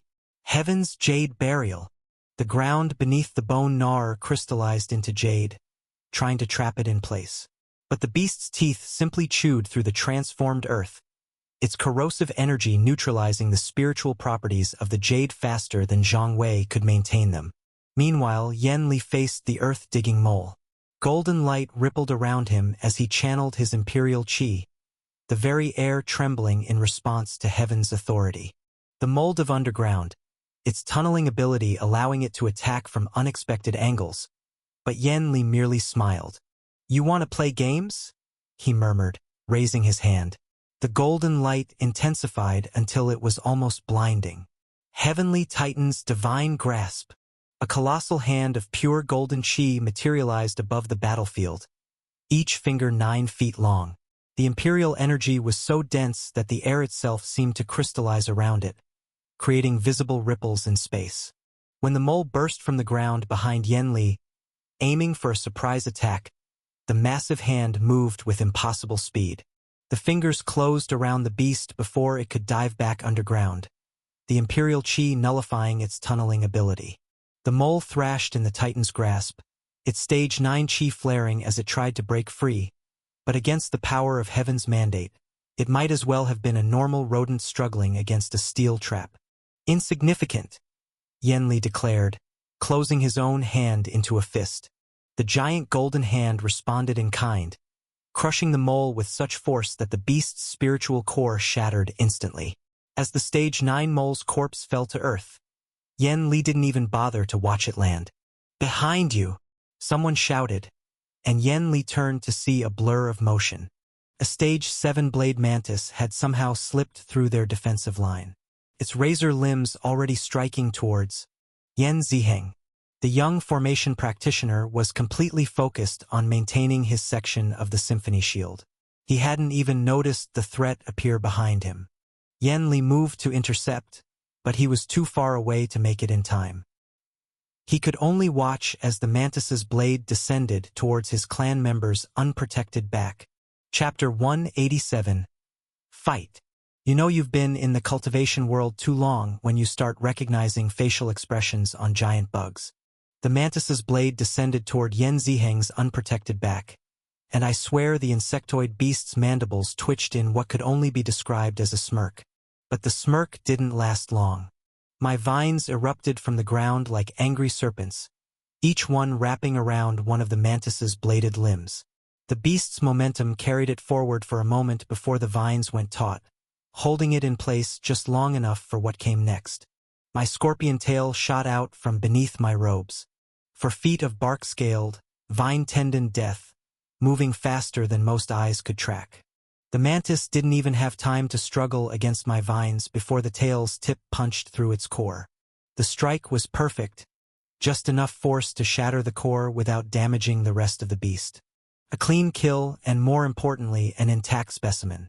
These things were worth good money to the right buyers, especially the higher stage ones. Before the corpse could hit the ground, I'd already stored it in my ring. Interesting. Yan Li's voice came from directly in front of me. I hadn't even seen him move. One moment he was across the battlefield. The next he was studying me with an intensity that made me slightly nervous. His eyes lingered on where my tail was already retracting back into my lower spine, hidden beneath my robes. But it was the golden energy swirling around him that drew my attention. It felt different from normal qi, heavier somehow, as if each particle carried the weight of ancient authority. Then, to my surprise, he bowed. You have my thanks for saving my clan member. Behind me, I heard Yen Ziheng make a choking sound as he finally processed what had just happened. The young formation expert spun around, his face pale as he realized how close he'd come to having an extremely bad day. You, how did? Yen Ziheng struggled to form complete sentences. That was a stage 7 beast. How did you? Just lucky timing. I shrugged, trying to downplay the whole thing. The last thing I needed was people asking too many questions about how a Qi condensation stage 6 cultivator had so casually dispatched a stage 7 beast. Yen Li's eyes narrowed slightly at my response, but he didn't press the issue. Instead, he glanced back at the main battle, where the other stage 9 beasts were still engaged with our strongest cultivators. Shouldn't you be helping with those? I asked, nodding toward where Lu Chang was trading earth-shaking blows with the alpha wolf. I would love nothing more than to help eliminate those beasts, Yen Li replied, his tone carrying an edge of frustration. But the time required to properly deal with stage 9 opponents. Too many of our people would die while we focused on those fights. Sometimes leadership means making unpleasant choices. I nodded, understanding his logic. A stage 9 beast might take several minutes to defeat even for someone of Yen Li's caliber, and during those minutes, dozens of lower stage beasts could break through our defenses. Stay alert, he advised as he prepared to return to the main battle. Your symphony shield is impressive, but no barrier is perfect. Gaps, like the one that allowed that mantis to strike, will appear. With that, he vanished back into the chaos of combat, his movements leaving trails of golden light in the air. I can't believe I didn't even sense it coming, Yen Ziheng muttered, still looking shaken. If you hadn't been there. But I cut him off. And now you can focus on maintaining the barrier instead of wondering about might-have-beens. He nodded, though I noticed his hands were still trembling slightly as he reformed the seals necessary for barrier maintenance. I decided to give him something else to focus on. Watch this, I said, pulling out a stack of explosive talismans. See that cluster of beasts trying to overwhelm Su Yu's position? I activated the first talisman, letting my qi flow into the carefully drawn patterns. The paper began to glow with a deep red light. Most cultivators would throw one, maybe 2 at a time. But then, most cultivators didn't have my particular talent for aggressive resourcefulness. I threw the entire stack. The talismans scattered through the air, each one trailing fire qi as they arced toward the densest clusters of lower stage beasts. When they detonated, they turned those clusters into, well, significantly less dense clusters. The explosions wouldn't do much against stage 5 or higher beasts, but they did an excellent job of thinning out the cannon fodder, which would save my fellow cultivators a lot of hassle, and it might even save a few lives. It was then that I noticed something odd. Chu Feng was doing something with the Dreamwalker corpse he'd killed outside the village, the one he'd hidden in his storage ring. Now he was just casually dropping it among the other beast corpses like it was perfectly normal. Master, Azure's voice interrupted my thoughts. Mole, underground, moving fast. I didn't hesitate. My left palm slammed into the ground as I activated the shockwave rune inscribed there. The earth rippled outward from the point of impact, and a very surprised stage 7 earth-digging mole found itself forcibly evicted from its tunnel. And because the heavens apparently decided I hadn't been having enough fun, a spirit wolf of the same stage chose that moment to come charging through a gap in our defensive line. Yen Ziheng made a sound that somehow combined a whimper, a curse, and what might have been a prayer. This story originates from Royal Road. Ensure the author gets the support they deserve by reading it there. Relax, I told him, already moving away from the barrier. Just focus on maintaining the formations. I'll handle our guests. Fighting 2 stage 7 beasts at once wasn't ideal, but fighting them near the barrier would be worse. One good hit from either of them would shatter a section of the symphony shield, giving the lower-ranked beasts an opportunity to break through. Better to draw them away, use the space to my advantage. The mole moved first, its claws leaving trails of light as they sliced through the air. I activated Aegis Mark, the hexagonal barrier absorbing most of the impact, but the force still sent me sliding backward several feet. Master, Azure called out. The wolf is circling to your left, likely attempting to flank while the mole holds your attention.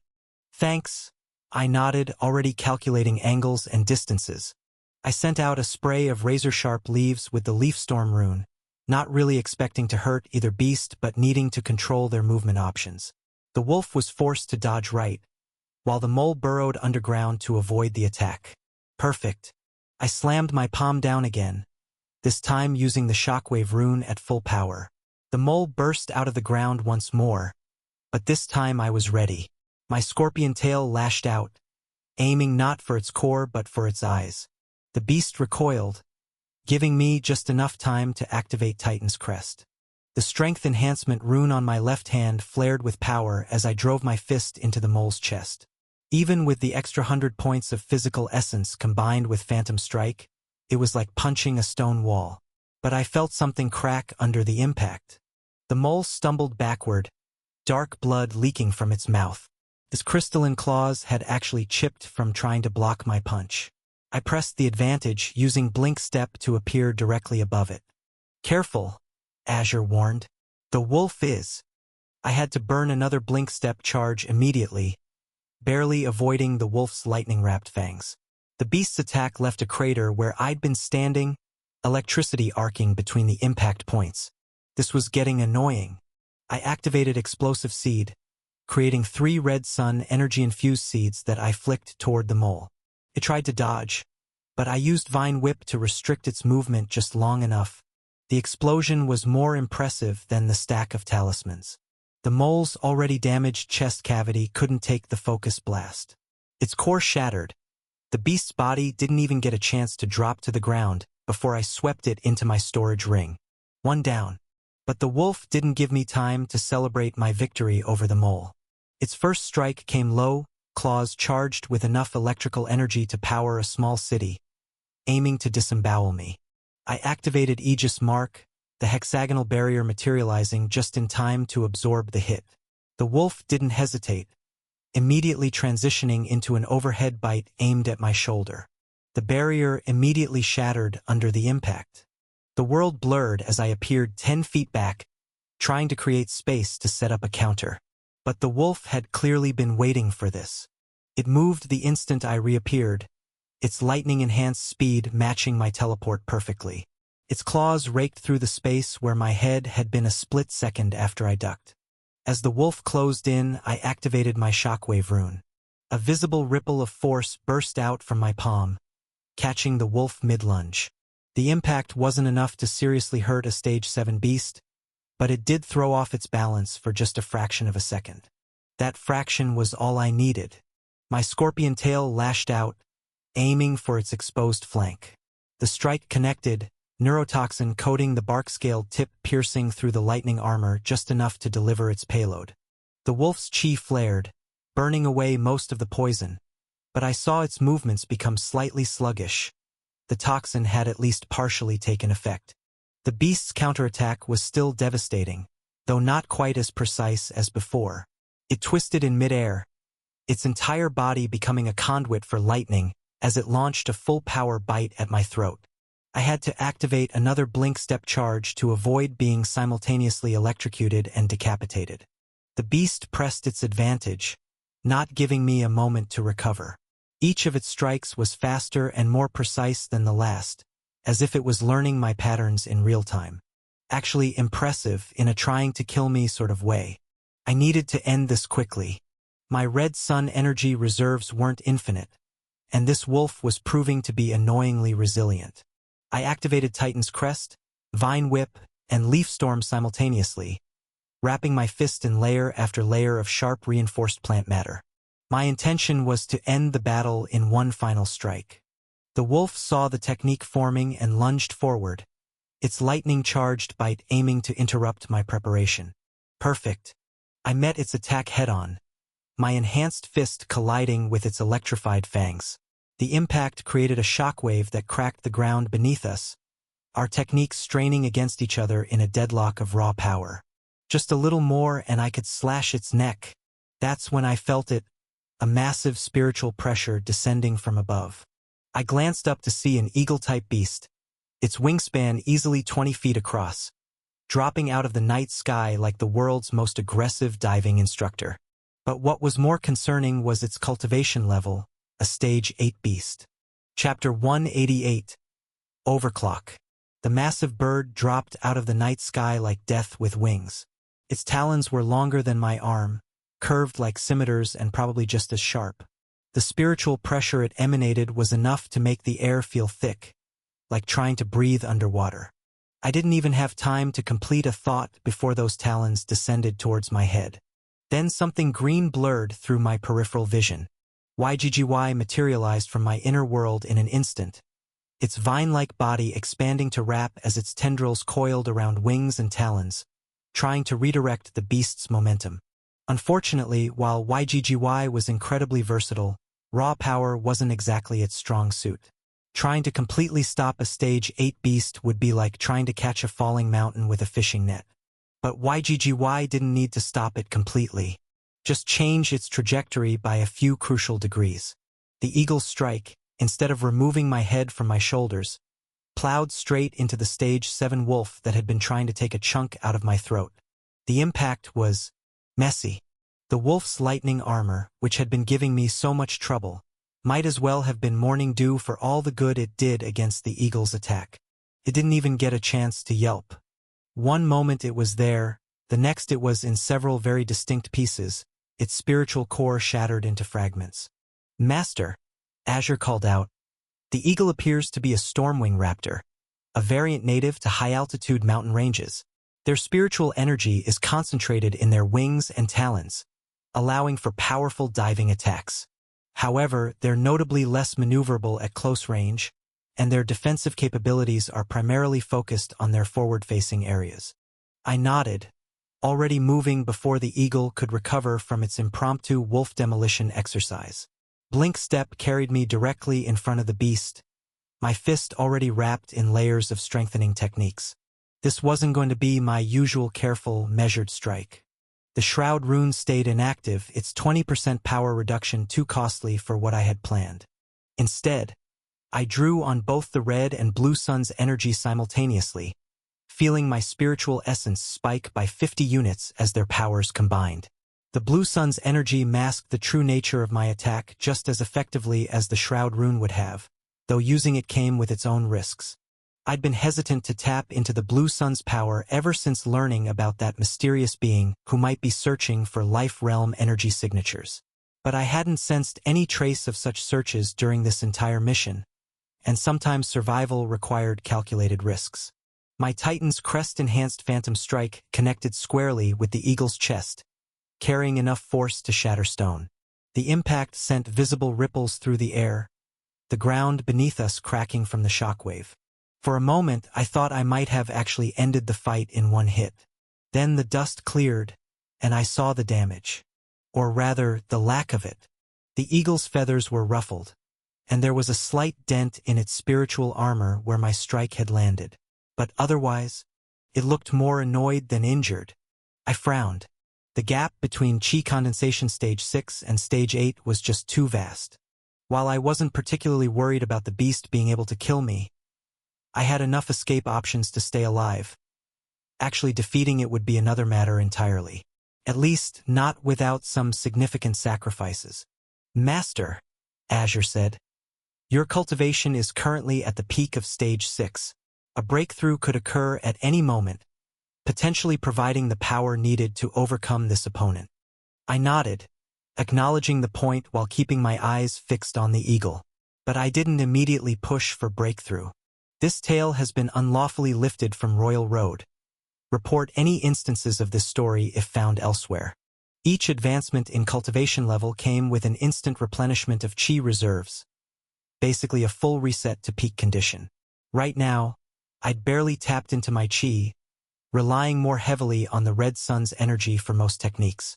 No, it would be better to save that breakthrough for the perfect moment. When used right, it would appear as though my Chi capacity was more than double what anyone would expect. And I had a very specific plan for maximizing that advantage. "YGGY," I called out mentally, my spirit companion immediately perking up at my voice. I need you to weave the overclock rune in my inner world. The overclock rune was one of those break glass in case of emergency type techniques. The kind that pushes energy output way beyond normal limits for a brief period. The backlash wasn't pleasant, usually resulting in extreme exhaustion and potential physical damage, but at least it wouldn't permanently cripple me or burn away my life force. I probably should have prepared this rune myself earlier, anticipating the need for this type of trump card during a beast wave. Fortunately, YGGY had proven remarkably skilled at rune inscription, so better late than never.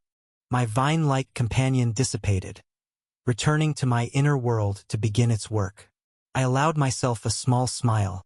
I just needed to stay alive long enough for YGGY to complete the rune. Once that was done, this overgrown chicken was going to learn why targeting the supposed stage 6 cultivator was a bad choice. The eagle didn't give me much time to contemplate strategy. It shot forward, golden eyes blazing with killing intent. Its wings left trails of cutting chi in the air, each beat creating crescents of force that could slice through stone. I activated Blink Step, appearing 20 feet to the right just as those crescents carved deep gouges in the ground where I'd been standing. The eagle adjusted instantly, its wings folding as it dove toward my new position. This time, I met its charge with Aegis Mark.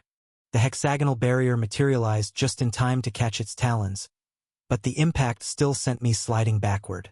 I used the momentum, letting it carry me into a controlled roll that put more distance between us. The wing joints, Azure advised. Stormwing Raptor focus most of their defensive reinforcement on their primary feathers. The joints are relatively vulnerable. Good to know, but hitting those joints meant getting past those chi-enhanced wing beats first. Each one was generating enough force to shatter boulders, the air literally distorting around the points of impact. I launched a spray of razor leaves, not really expecting them to do damage but needing to control the eagle's movement options. It was forced to bank right, giving me a moment to reposition. The beast's counterattack was devastating. It swept both wings forward, creating a cross pattern of cutting force that left nowhere to dodge.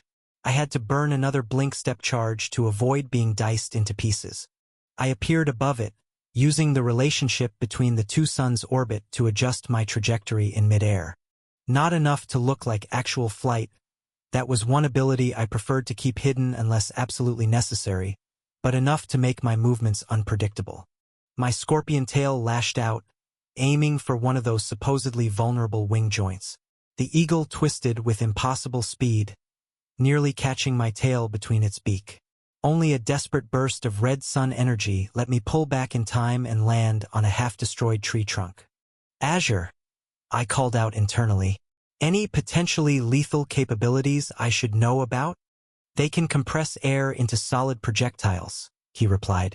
Usually saved as a trump card when incoming.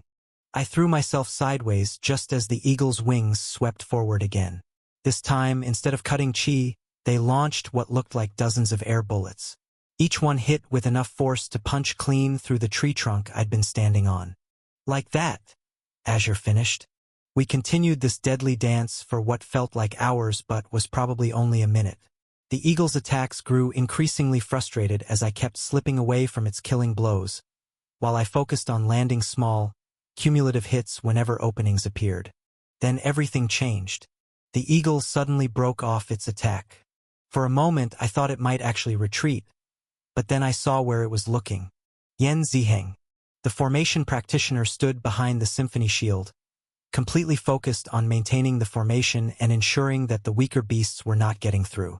My eyes widened as I understood the eagle's strategy. It wasn't just being clever, it was being cruel. Either I'd be forced to abandon my defensive fighting style to protect my teammate, or I'd have to watch Yan Ziheng die horribly. A classic heads I win, tails you lose scenario. The eagle moved with devastating speed, crossing the distance to the symphony shield faster than most cultivators could blink. I activated Blink Step instantly, but even as I teleported, I knew I wouldn't make it in time. The beast's strike hit the formation like a meteor impact. The symphony shield, for all its innovative design and careful construction, shattered like glass under the concentrated power of a stage 8 beast's full attack. Yan Ziheng had just enough time to look up, his eyes widening in horror, before the backlash of the broken formation sent him flying backward. He hit the ground hard, blood spraying from his mouth. His robes were torn, revealing ugly bruises already forming across his chest. The impact had probably broken several ribs, and the chi fluctuations in his meridians suggested internal injuries as well. I appeared behind the eagle, my scorpion tail and phantom strike launching simultaneously. The beast managed to twist away from my punch, its spiritual armor deflecting most of the force, but my tail slipped through its defenses just enough to deliver a cut along its neck. Not deep enough to kill, but deep enough to deliver a strong dose of neurotoxin. The eagle's movements became slightly sluggish as it retreated, its chi flaring as it tried to burn away the poison. It wouldn't be enough to stop a Stage 8 beast, but it would slow it down. Buy me the time I needed. Master, Azure called out. YGGY has completed the rune. I smiled as I sensed the new pattern stabilizing in my inner world. Finally, it was time to end this. Chapter 189 Dissipate. Well, I muttered, watching the Stage 8 Stormwing Raptor circle overhead. Time to see if this works or kills me. I took a deep breath, then activated the overclock rune. The effect was dramatic. The red sun in my inner world suddenly swelled up like it had been hitting the spiritual essence gym. Its surface, usually a steady crimson glow, now rippled with muscle-like patterns of deeper red and brilliant orange. It began to move erratically, spinning and pulsing as if caught in some kind of star-sized roid rage. I swear I could hear something like roaring coming from it. I didn't have time to think about it further. My body felt like it was being remade from the inside out. Physical essence doubled instantly, jumping from 1150 to 2300 units. Still nowhere near the 3000 plus that a Stage 8 beast would have. But that wasn't the real advantage here. The red sun's capacity had increased significantly, and that was what I needed. The runes drew their power from that energy, and right now, I had more of it than ever before. I could see the blue sun's energy struggling to maintain its concealment effect. The red sun's power was becoming more primal, wilder. It felt almost demonic in nature, raw and untamed. I reached out with my chi, calling forth vines from the ground. But these weren't the usual plants I used. The red sun's enhanced energy transformed them as they emerged, turning them into something darker. Their surfaces became black as night, covered in thorns that looked more like fangs. The eagle tried to dodge, probably sensing the change in my energy signature. But it was too late. The demonic vines shot upwards into the sky, wrapping around its wings and legs. The beast's spiritual armor prevented them from piercing deeply, but they didn't need to. They just needed to hold it, drag it down to the ground. I activated Blink Step, burning through multiple charges in rapid succession. To anyone watching, it probably looked like I was teleporting randomly around the beast. But each position was carefully chosen, each new angle calculated for maximum effect. My fist, enhanced by Titan's crest and wrapped in layers of strengthening techniques, slammed into the eagle's left wing joint. The impact sent shockwaves through the air, and I felt something crack under my knuckles. Dark blood sprayed from the impact point as several of its feathers, each as long as a sword, went spinning away into the darkness. The beast screamed, a sound that would have paralyzed most cultivators. But I was already gone, appearing behind it as my scorpion tail lashed out, delivering a strike to another weak point Azure had identified. The right shoulder junction, Azure advised. Its defensive reinforcement is weakening. I didn't waste time acknowledging him. The eagle was already twisting, trying to break free of the vines. Its beak, charged with enough spiritual energy to shear through steel, snapped at where I'd been a moment ago. But I wasn't there anymore. Blink Step put me directly above it, my hand already moving into the familiar motion of the Phantom Strike. The technique, powered by my chi and the overclocked red sun, hit with enough force to crater the ground beneath the beast. Blood erupted from the beast's mouth as the impact pulverized several of its internal organs, its spiritual armor finally beginning to fail completely. The eagle's counterattack was desperate now. It managed to break one wing free of the vines, sending a barrage of those air bullets toward me. Each one could punch through solid stone, and there were dozens of them. I didn't try to dodge. Instead, I activated Aegis Mark, letting the hexagonal barrier take the hits while I prepared my final attack. The first air bullet hit with enough force to crack the barrier from edge to edge. The second widened those cracks into a spiderweb pattern of failing energy. The third shattered it completely, the backlash making my teeth rattle. Reading on Amazon or a pirate site. This novel is from Royal Road. Support the author by reading it there. But by then I was already inside the eagle's guard, appearing directly in front of its chest where its spiritual armor was weakest. My scorpion tail, enhanced by every drop of power I could squeeze from the overclocked red sun, struck. The bark-scaled tip punched through failing defensive layers like they were tissue paper, driving straight into the beast's core. The eagle's core shattered. As its massive body began to fall, I quickly transferred it into my storage ring. That was... Yan Ziheng's voice was barely a whisper. He was staring at me with an expression somewhere between awe and terror. Was that a demonic technique? I didn't correct his assumption. Let him think the red sun energy was some kind of forbidden demonic technique I kept as a trump card. It was better than him knowing the truth. Then the overclock rune's time limit hit, and everything went wrong at once. The transformation reversed like a cultivation technique hitting a brick wall. My physical essence plummeted back to normal levels so fast it felt like my bones were trying to collapse in on themselves. Every muscle in my body screamed in protest as the enhanced energy drained away. I would have fallen if Yan Ziheng hadn't caught me. "Senior brother," he called out, genuine concern in his voice. "Are you fine?" I managed through gritted teeth. "Just backlash." That was putting it mildly. Had it not been for my access to normal chi and the blue sun's energy, I'd probably be unconscious right now. As it was, I could feel the blue sun working overtime, its healing energy spreading through my body like cool water on a burn.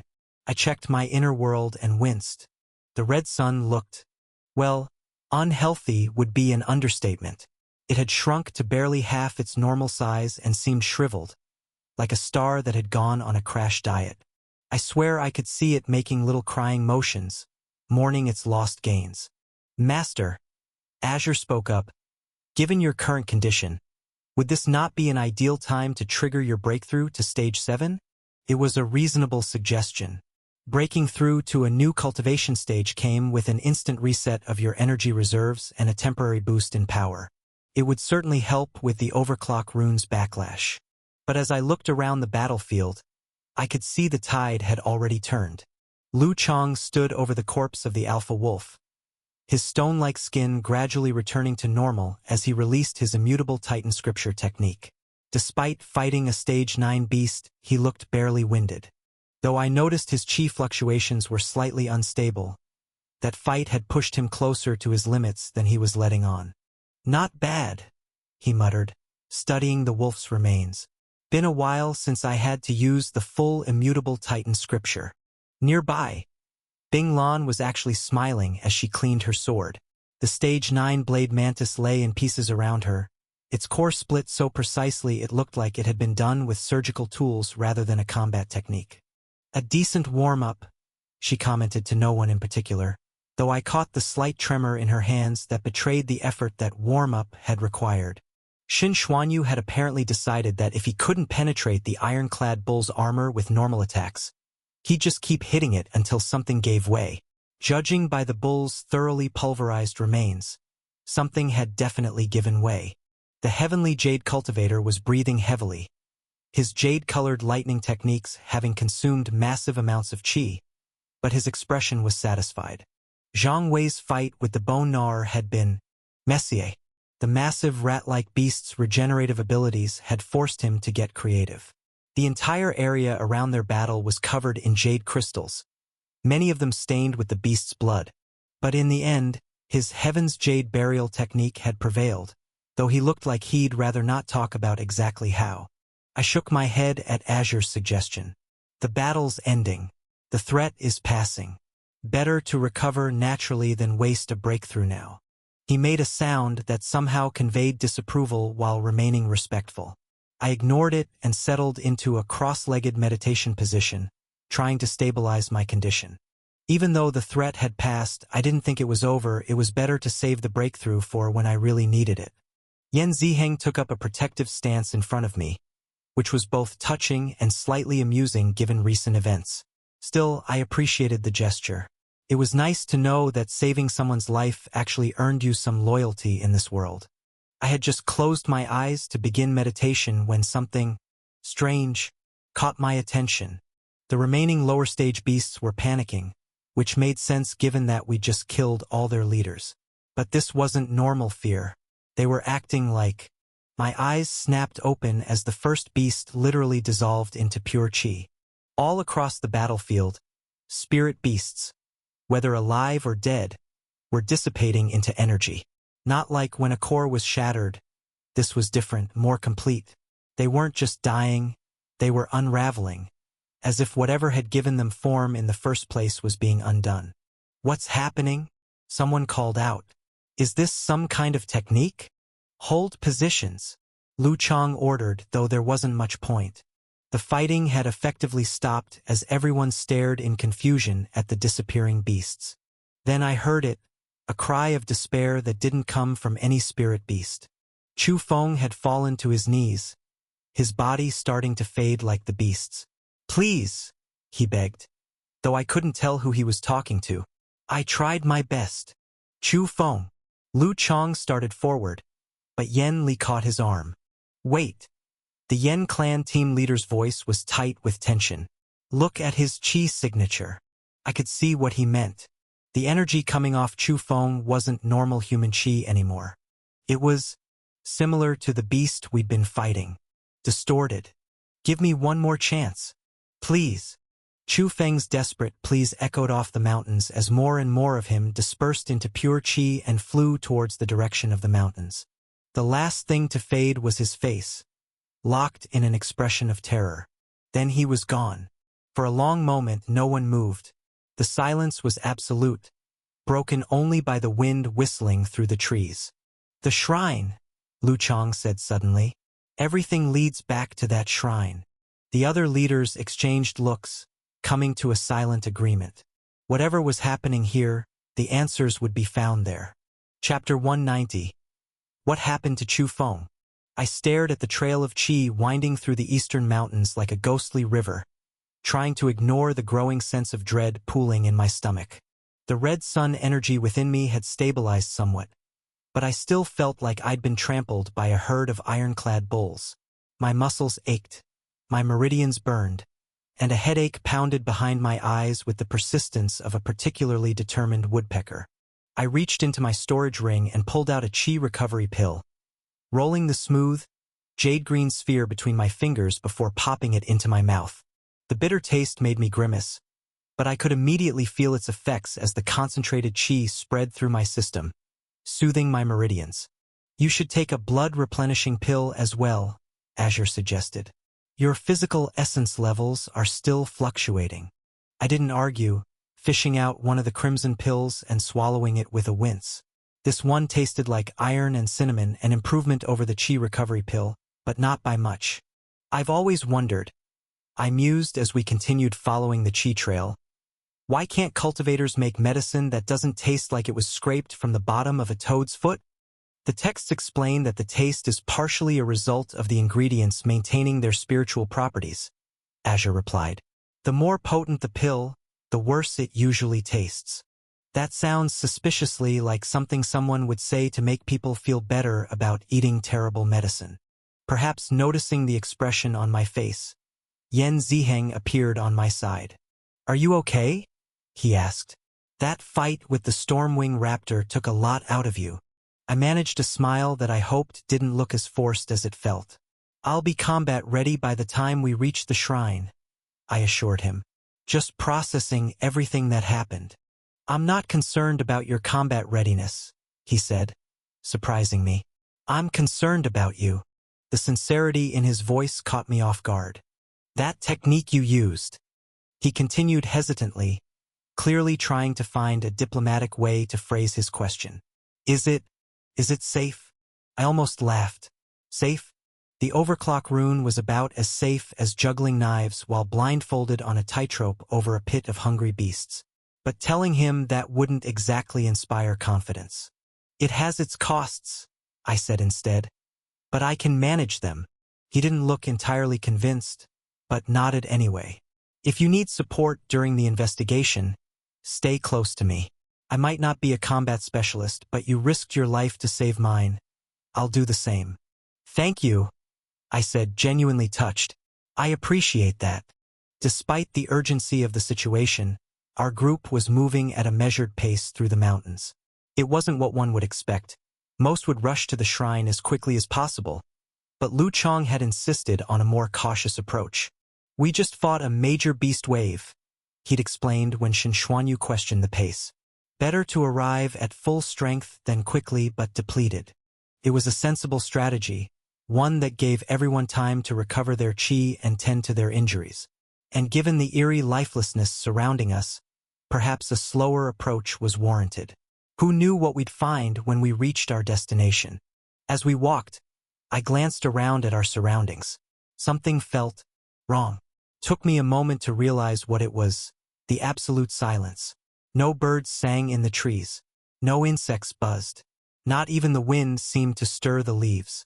Master, Azure said, his tone now serious.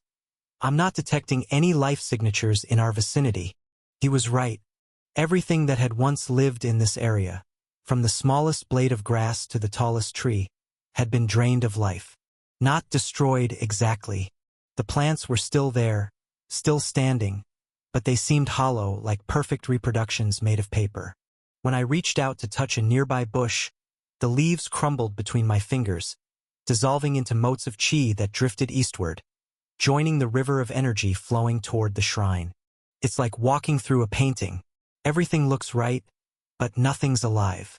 Suyu said beside me, her voice hushed as she watched a butterfly, or what had once been a butterfly, disintegrate into qi at her touch. Even the most aggressive qi-draining formations wouldn't be this thorough. Is that what we think happened to Chu Feng? Yan Li asked. Killed by some formation? It looked like he was working for someone else and wasn't able to hold his end of the bargain. Shen Xuanyu scoffed immediately.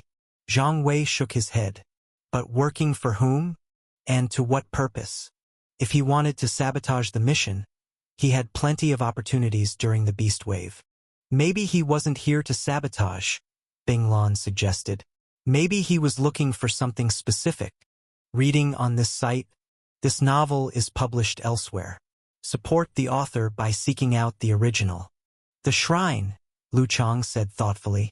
He was desperate to check out that shrine when we first arrived, but then his behavior changed completely once we got there. I recalled how Chu Feng had hung back during our initial exploration. At the time, I'd attributed it to caution, but in retrospect, it seemed more like disappointment, as if he'd been looking for something that wasn't there. Whatever he was, Yan said, his voice carrying the weight of imperial authority even in casual conversation. His qi signature at the end wasn't human. Not entirely. Could he have been possessed? One of the female disciples asked, her voice small with fear. Lu Chang considered this. Possible but unlikely. Possession wouldn't cause his body to end up like that. I think what we're dealing with is some kind of energy conversion, I said slowly, the pieces clicking together in my mind. Remember how the beasts also dissolved into qi? Chu Feng's transformation wasn't unique. Everyone turned to look at me. The beasts, Chu Feng, even the plants in this area, they're all being converted into pure qi and flowing toward the shrine. I continued, remembering how the beast wave's target wasn't the village as we had initially believed, but the shrine. It's like something is luring them there to harvest their energy. Harvesting on a massive scale, Yan Ziheng murmured. But why would a massive qi collection formation need a human catalyst like Chu Feng? Suyu asked, her brow furrowed. Yan Ziheng nodded slowly. Ancient formations often required living links, sentient beings who could direct and control the flow. If Chu Feng was that link, then he wasn't possessed, Yan Li finished. He was connected to the formation somehow. When it fully activated, It consumed him along with everything else. But why did he plead for another chance? One of the heavenly jade disciples asked. Right before he disappeared, he was begging someone for another opportunity. I frowned, remembering Chu Feng's final moments. It's as if he had a task to complete and failed. Whatever or whoever is controlling this formation, Chu Feng was working for them, willingly or unwillingly. And now the formation is calling in all available qi, Bing Lan added grimly, including its own agent. A chill settled over the group at her words. Instinctively, everyone's hands drifted closer to their weapons, eyes scanning the lifeless forest around us. If a formation of this magnitude exists in these mountains, Yenli said finally, it is all the more important that we investigate and report back to the sect. Everyone murmured agreement, though I noticed some of the disciples looked significantly less enthusiastic than before. Couldn't blame them. I wasn't exactly thrilled about the prospect myself, but I couldn't leave now. I had people I needed to protect. My parents were safe for now, evacuated to the western mountains with the rest of the villagers, but how long would that safety last? If whatever had caused this decided to head west instead of east, if only I could retreat and convince them to move, far away from this village, far away from whatever ancient nightmare was awakening in these mountains. But I knew it wouldn't be easy. My father was stubborn to his core. His family had lived in floating reed village for generations. He wouldn't leave without a fight. It also wouldn't end well with the sect if I were to abandon my team. Not that I would, that wasn't the type of person I wanted to be. Lu Chong must have noticed my expression, because he fell into step beside me. His voice pitched low so only I could hear. I understand your concern for the village, he said. But we can't simply turn back now. We need to investigate. Even if what we're investigating could be leagues beyond our cultivation level? I asked, unable to keep the edge from my voice. He gave me a long look, his expression unreadable. We can't return to the sect with no explanation for what happened to Chu Feng, he said finally. And if there is a threat here that exceeds our capabilities, better that we discover it now, so the sect can send appropriate reinforcements. I held back a sigh, but nodded in agreement. He wasn't wrong. If there was something ancient and powerful stirring in these mountains, the sect needed to know. But without the time loop safety net I'd had in the Two Suns world, I couldn't afford to be reckless. If the threat was beyond the Qi condensation realm, we'd need to retreat, and quickly. Though as I thought about it more carefully, a true elemental realm threat likely wouldn't have waited for the Qi condensation stage 9 beasts to die in combat before converting them to Qi. And higher realm cultivators like those in the stellar realm rarely bothered with something as mundane as Qi condensation beast waves. It would be beneath their notice. More likely, we were dealing with something at the peak of Qi condensation or perhaps newly entered into the elemental realm. But with 5 stage 9 cultivators in our group, including powerhouses like Yen Li with his Imperial Qi and Lu Chong with his immutable Titan Scripture, we should at least be able to assess the threat level before making a strategic retreat. If we couldn't defeat it directly, we could gather crucial intelligence for the sect. Still, I'd need to stay vigilant. Even a peak Qi condensation entity could kill me if I made a wrong move. The pills I'd taken were beginning to have a stronger effect, and I was no longer feeling as fatigued as before. I took the opportunity to check my inner world, relieved to find that the red sun was slowly returning to its normal size and intensity, though it was unlikely I'd be able to use my runes as much as I usually do.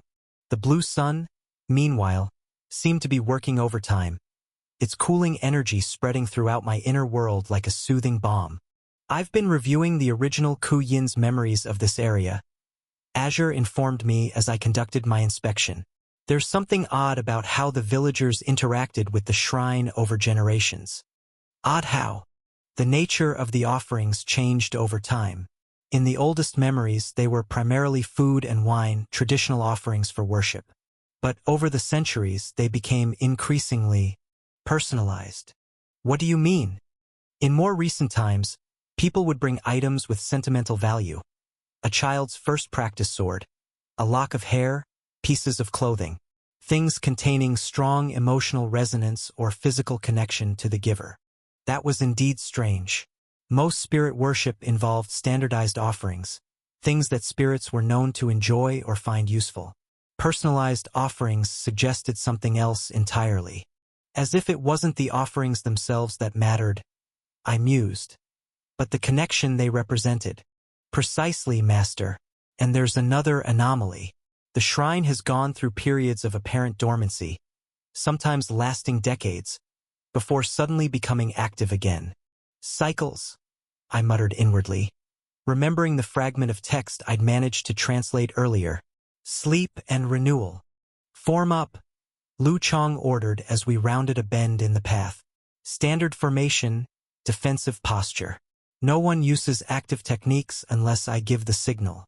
We arranged ourselves according to his instructions, with Lu Chang and Bing Lan at the front, Su Yu and the Heavenly Jade disciples on the flanks, and the formation specialists, myself and Yan Ziheng, protected in the center rear.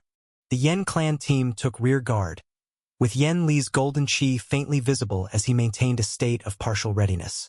It was a textbook approach to an unknown danger, the strongest combatants in front to absorb any initial attack, ranged specialists on the flanks to respond, and the more support-oriented members protected but still able to contribute. The path widened as we approached the sacred grove. I expected to see the ancient, spiritual energy-saturated trees we'd passed through in our previous visit. But what I saw instead made me stop dead in my tracks. Chapter 191. Divine Spirit Reclamation. The sacred grove had changed completely. Where before it had been a collection of massive ancient trees, it was now something else entirely. The trees were still there, but they had transformed. Their trunks had twisted and curved, forming perfect arches over the path. Their branches had interwoven above us, creating a cathedral-like canopy. Most striking of all, every single leaf on every single tree had turned a deep, blood red, as if autumn had arrived for this one specific location while sparing the rest of the forest. It wasn't like this before, Su Yu whispered. No, I agreed, studying the transformed grove with a mixture of awe and apprehension. No, it wasn't. As we cautiously entered the grove, I noticed something else. The spiritual energy that had previously saturated the trees now flowed in distinct patterns, like a complex network of rivers and tributaries. The formation-like quality that Azure and I had detected earlier was now unmistakable, its structure so clear that even the non-formation specialized cultivators in our group could see it. It's activating, Yan Ziheng murmured, his formation-trained senses clearly picking up the same patterns I was. The entire grove is part of a massive formation that's beginning to stir. Lu Chang's expression turned grave. Can you determine its purpose? Yan Ziheng shook his head. The structure is unlike anything I've studied. It's ancient, but also alive somehow, responsive. I can tell it's gathering energy, but for what purpose, I can't say. He then looked at me for confirmation. I shook my head. The complexity was beyond the understanding of low-level formation practitioners like ourselves. We should proceed with extreme caution, Lu Chang decided. Stay together, maintain defensive formations, and be prepared to retreat at a moment's notice. No one argued with that assessment. We moved forward as a tight group, every sense on high alert. The red leaves rustled above us despite the absence of wind, creating a whispering sound that almost, but not quite, resembled words. The spiritual pressure increased with each step, growing from a gentle current to a raging river as we approached the center of the grove. By the time the shrine came into view, the pressure was so intense that some of the weaker disciples were visibly struggling to remain standing. The shrine itself had also transformed. The crumbling platform we'd investigated earlier was now whole and pristine, its stone surface gleaming as if newly cut. The partial walls and columns had fully reformed, creating a complete circular structure with 12 perfectly spaced pillars supporting a domed roof. At the center of the platform stood a large stone altar, its surface carved with the same script I'd partially translated before. But now the writing wasn't just carved into the stone. It glowed with a pulsing, ruby light that matched the color of the leaves in the sacred grove. The script, I said, scanning the altar with my spiritual sense. I can read it now. How is that possible? Lu Chang asked. You said earlier you could only make out fragments. I don't know. I admitted as the system began to translate the archaic script. But it's clear now, like it wants to be read. The others gathered around as I began to translate the glowing text, my voice growing more surprised with each line. Here lies Kujun, first ancestor of the Ko lineage, who reached beyond the stars and touched the face of eternity.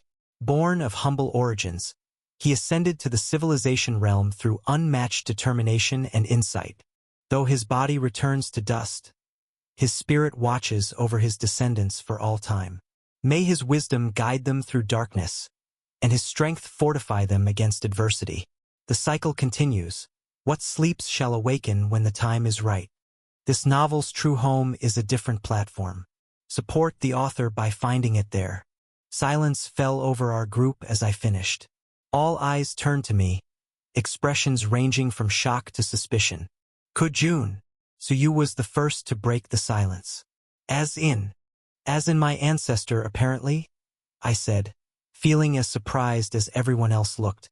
The original Kuyin's memories contained no knowledge of an illustrious cultivator in his family tree, let alone one who had reached the near-mythical civilization realm. No wonder the village had persisted in making offerings at this shrine, even when imperial authorities banned the practice. They weren't just honoring some local nature spirit, they were honoring their own ancestor. The civilization realm, one of the younger disciples whispered in awe. I thought that was just a legend. Every realm seems like a legend until someone reaches it. Bing Lan murmured, her eyes never leaving the glowing text. But a civilization realm cultivator from a small village like this, that is surprising. But why is his grave here? Lu Chang wondered aloud. If he truly reached such heights, he should have a monument at one of the major sections. Unless he didn't want to be found, Yan Ziheng suggested. Unless he wanted to be remembered only by his direct descendants, in the place where his journey began. As nice as that sounded, I found that hard to believe, but before I could respond, the glowing script suddenly flared, becoming so bright that we had to shield our eyes. The entire shrine began to vibrate, the stone altar shaking so violently that cracks appeared in its previously pristine surface. Get back! Lu Chang shouted, and we all scrambled away from the altar as the vibrations intensified. With a deafening crack, the altar exploded outward, sending fragments of stone flying in all directions. Zhang Wei raised a hasty jade barrier that deflected the larger pieces, while the rest of us used our qi to create personal barriers. Where the altar had stood, a rectangular opening now yawned in the floor of the shrine, dark and seemingly bottomless. For a moment, nothing happened. Then, slowly, a massive stone coffin began to rise from the depths, levitating upward until it hovered about 3 feet above the opening. The coffin was made of some black stone I couldn't identify, polished to such a high sheen that it reflected our tense faces like a dark mirror. Inlaid in its surface in gold and silver were countless tiny formations, so intricate and complex that I didn't understand most of them. Those formations, Yan Ziheng whispered. Before anyone could ask what he meant, the lid of the coffin began to slide open. It didn't move like normal matter should. There was no scraping sound, no visible force pushing it. Simply, phased sideways, as if the physical laws that govern solid objects didn't quite apply to it. No one spoke. No one moved. We all stood transfixed, watching as the lid finally slid completely aside, revealing the interior of the coffin. Prepare yourselves, Lu Chang warned, his qi visibly gathering around him as he readied for whatever might emerge. I expected to see a body preserved, perhaps by whatever spiritual techniques had been used to create this elaborate burial. But instead, there was only a shallow pool of liquid. Then the liquid moved. It rose up, coalescing into a humanoid shape that gradually became more defined. First a torso, then limbs, then a head with distinct facial features. The liquid solidified, taking on the appearance of a man tall and imposing, dressed in robes of an ancient style that I recognized from historical texts about the pre-imperial era. He or it floated upward, emerging fully from the coffin to hover in the air above it. The figure was both beautiful and terrifying. It had the appearance of a man in his prime, perhaps 30 years old by mortal standards, with a commanding presence that made even Lu Chang seem diminished by comparison. His skin was pale but not unnaturally so. His features were undeniably similar to the original Ku Yin's, the same high cheekbones, the same straight nose, the same slightly angular eyes. But there, the similarities ended. This being radiated power on a level I hadn't thought possible. His chi signature so vast and complex that it was like comparing an ocean to a droplet of water. He didn't look dead, but he didn't look fully alive either. There was a translucence to his skin, a fluidity to his movements that was distinctly inhuman. His chi signature was wrong. Not evil, necessarily, but fundamentally different from any being I'd encountered. Divine spirit reclamation? Bing Lan whispered, her usual composure showing the first cracks I'd ever seen. I thought it was just a myth. What's divine spirit reclamation? I asked, not taking my eyes off the floating figure. An ancient demonic technique, she explained, her voice hardly more than a whisper, used by the highest-level cultivators to preserve their consciousness after death. Not quite immortality, but something close to it. A way to persist when the body fails. The figure's eyes opened. They were blood-red, with no whites or pupils, just solid crimson orbs that seemed to glow from within. Those inhuman eyes swept across our group, taking in each of us with an intensity that was almost physical. Then they locked onto me. The moment those red eyes focused on my face, I felt a connection snap into place. It wasn't like the soul bond one shared with YGGY. This was older, deeper, tied to something fundamental in the body I now inhabited. A bloodline connection, perhaps, recognizing one of its own. The figure's lips curved into a smile of recognition that chilled me to my core, and when he spoke, his voice resonated directly in my mind, bypassing my ears entirely. My child, he whispered, and I could feel the weight of eons in those two simple words. At last. Chapter 192, Ku Jun. You know, there are certain moments in life when you realize that maybe, just maybe, you should have listened to that little voice in your head that was screaming, "Run away." This was definitely one of those moments. I forced what I hoped was a respectful smile onto my face and gave my best courteous bow to the ancient spirit floating before us.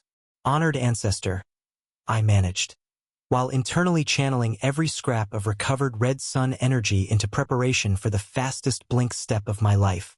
We'd done our scouting. We'd confirmed something weird was happening. Time to make a strategic withdrawal and let the sect send someone qualified to deal with whatever this was. Like maybe an army of life realm cultivators. Or better yet, someone from the civilization realm. I would rather miss this particular family reunion.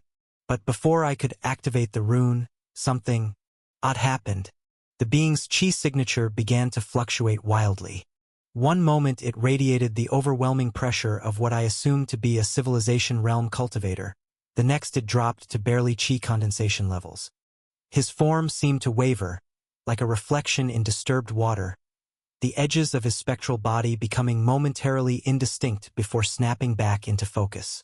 The floating figure suddenly plummeted toward the ground. For a brief, hopeful moment, I thought maybe he'd just break apart, but no such luck. He caught himself at the last instant, landing with the kind of casual grace that made it look intentional. Teach. He clicked his tongue in annoyance, examining his semi-transparent hands with a critical eye. Even with the divine spirit reclamation technique, true resurrection is problematic. His chi signature finally stabilized at what felt like peak chi condensation. Still dangerous, but not the realm-destroying monster he'd apparently once been. No matter, he said, dropping his hands to his sides. Even this level of power will be sufficient. Sufficient for what? Lu Chang asked. Ku Jun's smile was cold enough to freeze a fire spirit. Sufficient to take what's mine. His eyes fixed on me with an intensity that made my skin crawl. After all, blood calls to blood. I glanced around at my companions, hoping to see someone suggesting a tactical retreat. Instead, I saw Lu Chang subtly shifting into a combat stance. Bing Lan's hand had already drifted to her sword hilt. Even the other disciples were moving into defensive formations, which, Made a certain kind of sense, I supposed. We had 5 stage 9 cultivators, another 5 at stage 8, 2 at stage 7, plus myself. And these weren't just random cultivators. Lu Chang and Yen Li had already demonstrated they could punch well above their cultivation weight. Against a single opponent whose power seemed unstable, they probably thought this was a perfectly manageable situation. Still, something about this felt wrong. The original Ke Yin's memories might not have known anything about this ancestor of his, but I'd read enough cultivation novels to know that someone who reached the civilization realm didn't just forget all their techniques just because they were temporarily weakened. I held back a sigh. So much for retreat. You're the one who killed Chu Feng? Lu Chang's question cut through my internal monologue. Kejun seemed entirely unbothered by the fact that we had gradually spread out to surround him. If anything, he appeared amused by the attempt at tactical positioning. Unauthorized duplication. This narrative has been taken without consent. Report sightings. I wasn't sure if his casual attitude stemmed from absolute confidence in his abilities, or if he was just one of those villains who couldn't resist a good monologue. Either way, no one was going to interrupt him. This was our best chance to understand what exactly we were dealing with. That useless waste? Kejun waved a dismissive hand. He failed to uphold his end of our arrangement. His fate was sealed the moment he proved himself inadequate. Lu Chang's fists clenched at his sides, stone-like skin already beginning to spread across his knuckles. I could feel his qi gathering, the immutable Titan scripture's energy making the air heavy. Even though I didn't get along with Chu Feng, I could understand Lu Chang's anger. Chu Feng had been under his command, his responsibility, possibly even his friend. Finding out the young cultivator had been manipulated and discarded like a broken tool had to hurt. You know, Kejun continued, either oblivious to or simply unconcerned by Lu Chang's reaction. I had such hopes when I first awakened. I founded this lineage, elevated a family of simple mortals to heights they could never have dreamed of reaching. We were meant to be a dynasty of cultivators, each generation stronger than the last. His expression darkened. Instead, I wake to find my descendants have fallen so far they don't even remember what they were meant to be. Simple villagers barely able to sense qi, much less manipulate it. It's disappointing. Why me? I asked, partly to keep him talking, partly because I genuinely wanted to know. Why do you need my body specifically? His blood-red eyes fixed on me again, and this time his smile held something almost like fondness. It was not a comforting expression. The divine spirit reclamation technique allows a spirit to slumber, to persist beyond death, he explained. But it cannot restore true life. This form, he gestured to his semi-transparent body. It is temporary, unstable. Without a proper vessel, one that shares my bloodline, my spirit will eventually dissipate. He began to pace, his movements carrying him in a slow circle that just happened to force several of our cultivators to adjust their positions. I planned for this, you know. Years before my death, I established the shrine, created the formation network throughout these mountains. The plan was for my descendants to sacrifice their most talented male children to the shrine, ensuring I would always have a suitable vessel waiting when I was ready for one. His expression twisted into something ugly. But they forgot. Generation after generation I waited, watched as they made their pitiful offerings of food and wine, treating me like some local nature spirit to be appeased with trinkets. Not once did they fulfill their true purpose. Those red eyes fixed on me again. And then just when I decided to take matters into my own hands, you simply walked into my shrine of your own accord. The irony is delicious. The heavens will not permit this, Yen Li said. The mandate's guardians will not allow such a perversion of the natural order. I didn't miss how Kejun's form flickered at the mention of these mandate's guardians. Interesting. What kind of organization could make a former civilization realm cultivator nervous? The heavens. Kejun's laugh held no humor. The heavens are distant, and their guardians are not omniscient. Better to exist in defiance of their laws than to fade into nothing. He rolled his shoulders, the motion too smooth to be human. Now then, since we've gotten the tedious exposition out of the way, shall we proceed? I've quite missed having a warm body. I felt the change in spiritual pressure an instant before he moved. The air itself seemed to grow heavier, like the moment before a massive storm breaks. Queen, get back! Lu Chang barked. Don't listen to him, my child. Kejun pointed at me. Come here. Before I could retreat, I felt something pull at me, a force that went deeper than physical attraction. It resonated with something in my blood, in my very essence. The bloodline connection he'd forged earlier was being used as a channel, trying to compel my body to obey. But he wasn't the only one with tricks. I activated the World Tree Sutra, drawing deeply on the stabilizing power of my cultivation method. Roots of pure qi spread through my meridians, anchoring my consciousness firmly in place. Interesting. Kejun's eyes narrowed slightly. So, you really do cultivate the World Tree Sutra? How did one such as you manage to successfully cultivate such a monstrous technique? And there's something else. His gaze seemed to pierce straight through me. Your qi signature is peculiar. I didn't reply, too focused on maintaining my resistance. Around me, I could feel the others preparing to attack. Lu Chang's stone skin had spread to cover his entire body. Bing Lan's sword techniques were creating patterns of azure light in the air. The heavenly jade disciples raised their jade weapons. But Yen Li moved first.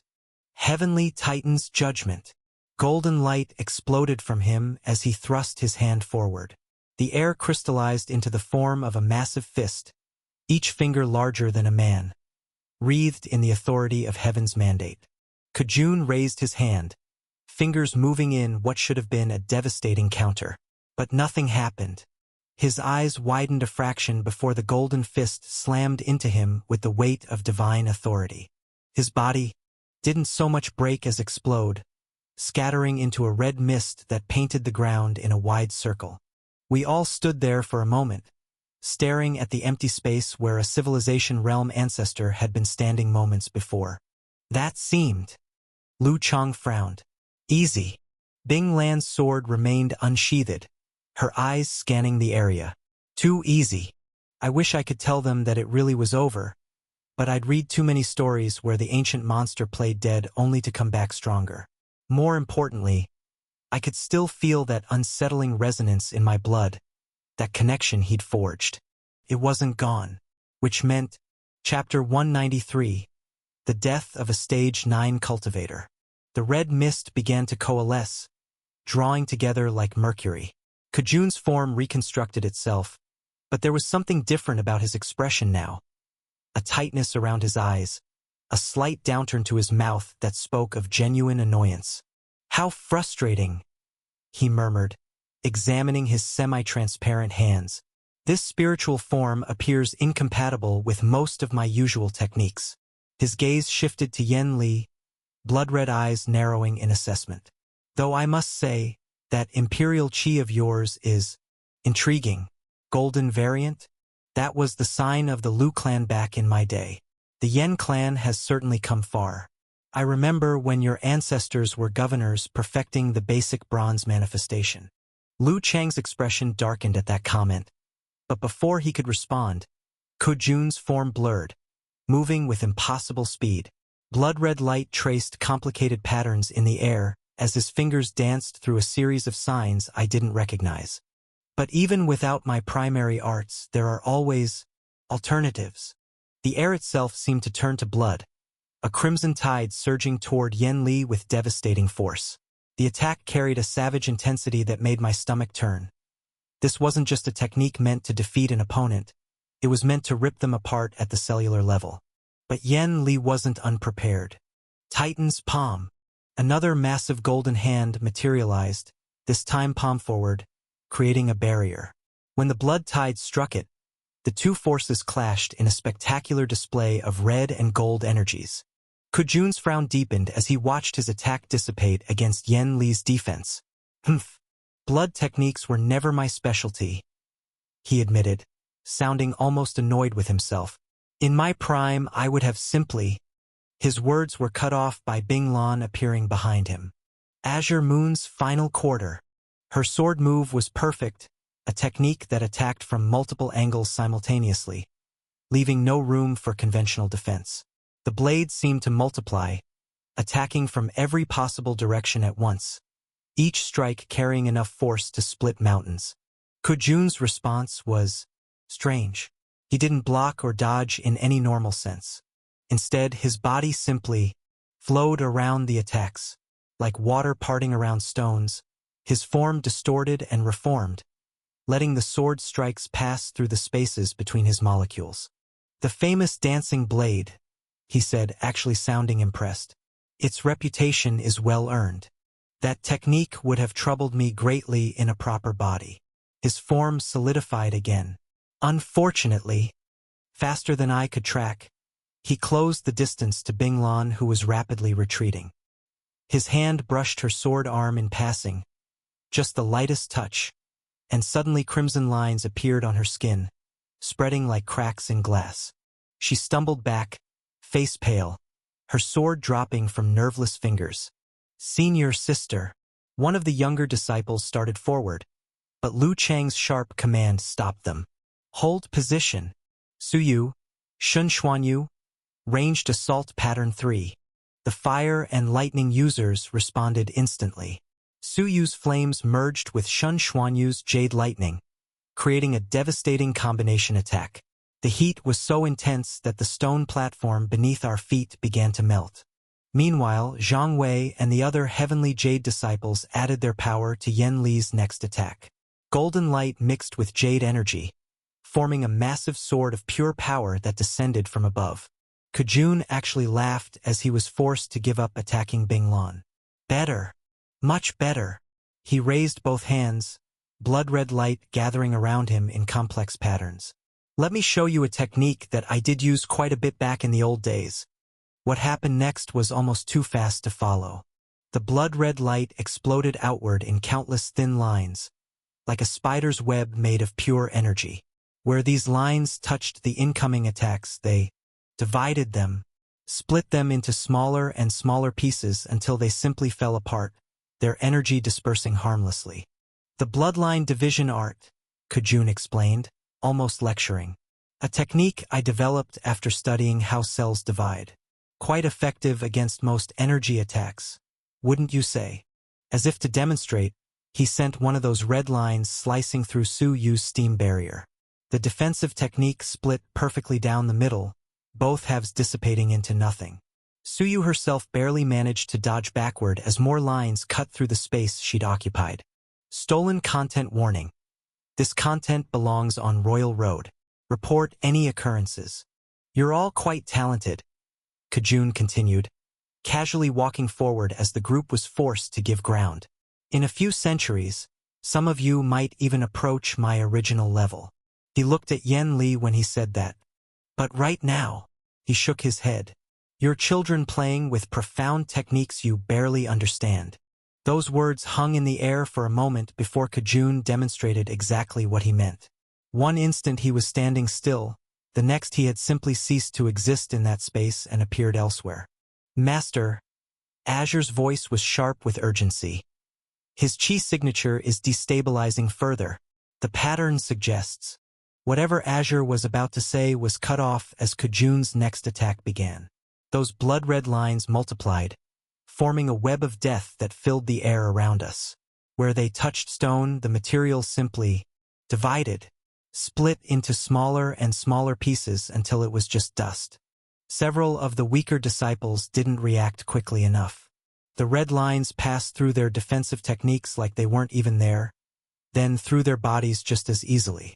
They didn't even have time to scream as they were literally divided into their component parts, their remains dissolving into pure chi that flowed toward Kujun. Scatter! Lu Chang's command cut through the horror. Don't bunch up. He can't divide everywhere at once. The remaining cultivators spread out, trying to surround Kujun while maintaining enough distance to have reaction time. I found myself closer to the edge of the platform, which was fine by me. The further from the ancient monster, the better. I activated Hawk's Eye, knowing I'd only have 30 seconds before the mental strain became too much. But in a fight like this, 30 seconds of enhanced perception might make the difference between life and death. The world slowed down, details becoming crystal clear. I could see the subtle fluctuations in Kujun's form, the way his supposedly solid body occasionally rippled like water. More importantly, I could see the patterns in his movement, the way his attacks flowed from one to the next. The lines have a maximum range, I called out. About 40 feet. And they can't change direction once formed. Kujun's eyes fixed on me, and I immediately regretted drawing his attention. Interesting, he murmured. You've developed quite the analytical ability, haven't you? But can you analyze this? His form blurred, and suddenly those blood-red lines were shooting toward me from 3 different angles. I activated Blink Step. The lines passed through where I'd been standing, cutting deep grooves into the stone platform. But Kujun hadn't really been aiming for me. His true target was Bing Lan. Behind you. The warning came too late. Even as she spun around to face the threat, Kujun's hand passed through her sword technique like it was mist. His fingers brushed her chest, just the lightest touch, and those crimson lines spread across her body like cracks in glass. No! Bing Lan's voice was barely a whisper as her body began to divide, splitting along those red lines. Not like. She didn't get to finish the sentence. The Stage 9 cultivator, who had survived countless battles, simply came apart. Her remains dissolved into pure chi that Kujun's body eagerly absorbed. The sight of Bing Lan's death triggered something in Lu Chong. Stone spread across his skin faster than I'd ever seen before, his chi signature spiking to levels that should have been impossible at the chi condensation realm. Immutable Titan scripture, mountain crushes heaven. The attack was magnificent. Lu Chang's stone-covered fist carried enough force to literally distort the air around it. The technique wasn't just physical power. It contained principles of momentum and mass that even my hawk's eye-enhanced perception struggled to fully grasp. Kujun raised his hand, presumably to use that division technique again. But Lu Chang's attack moved faster than the red lines could form. The impact caught the ancient monster directly in the chest, causing his physical form to shatter on impact.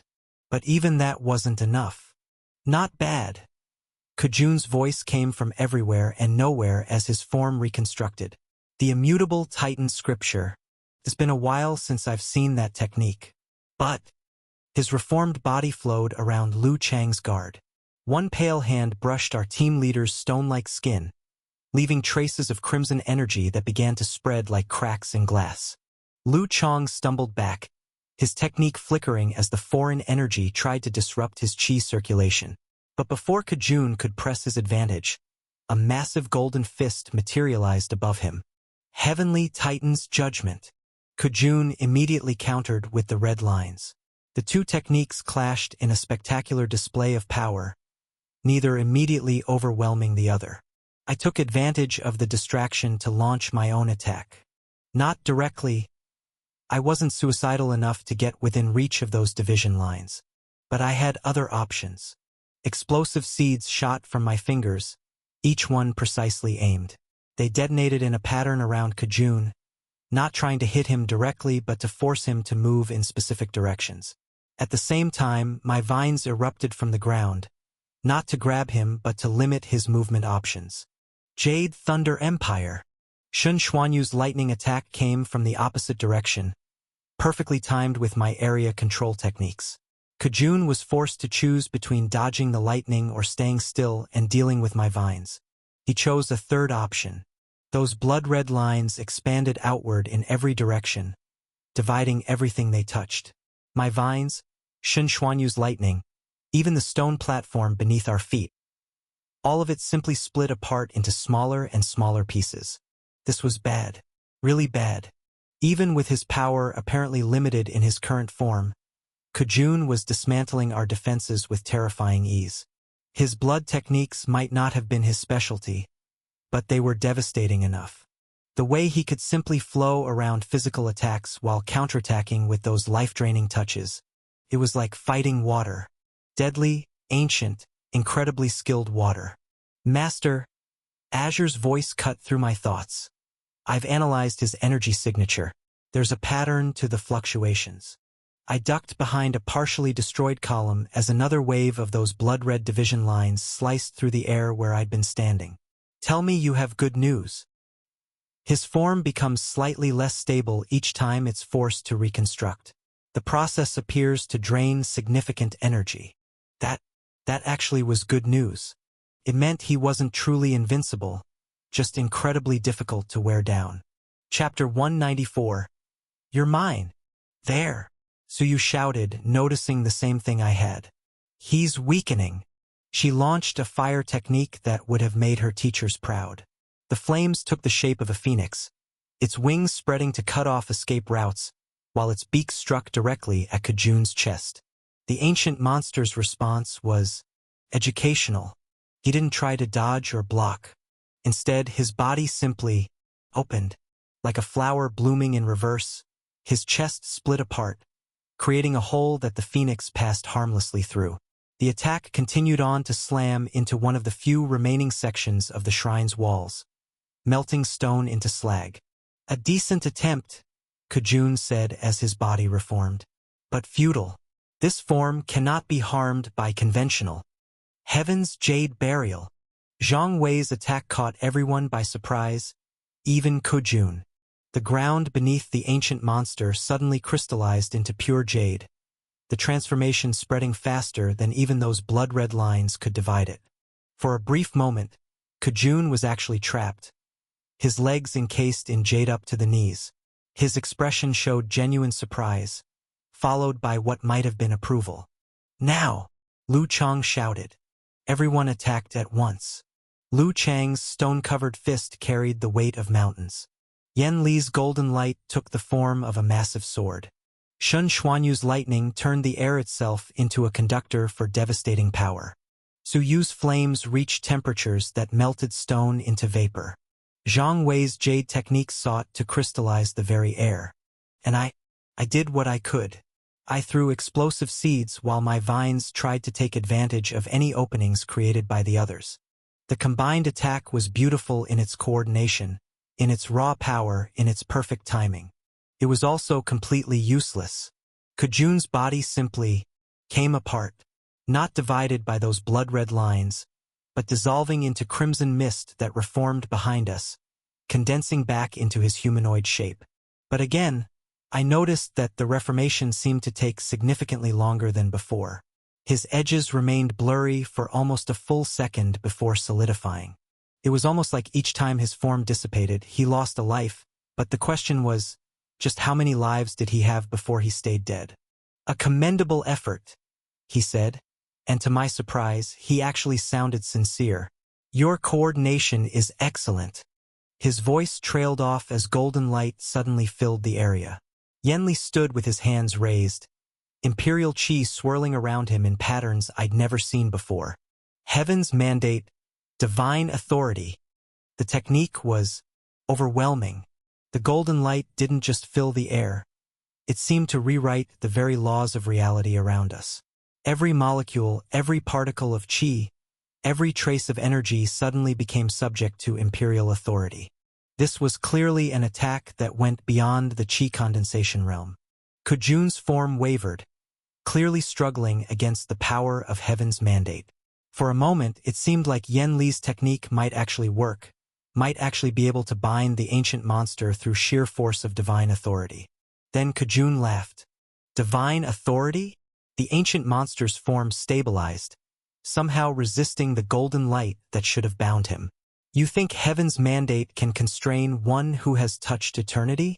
Let me show you true authority. What happened next was difficult to describe. It wasn't just an attack.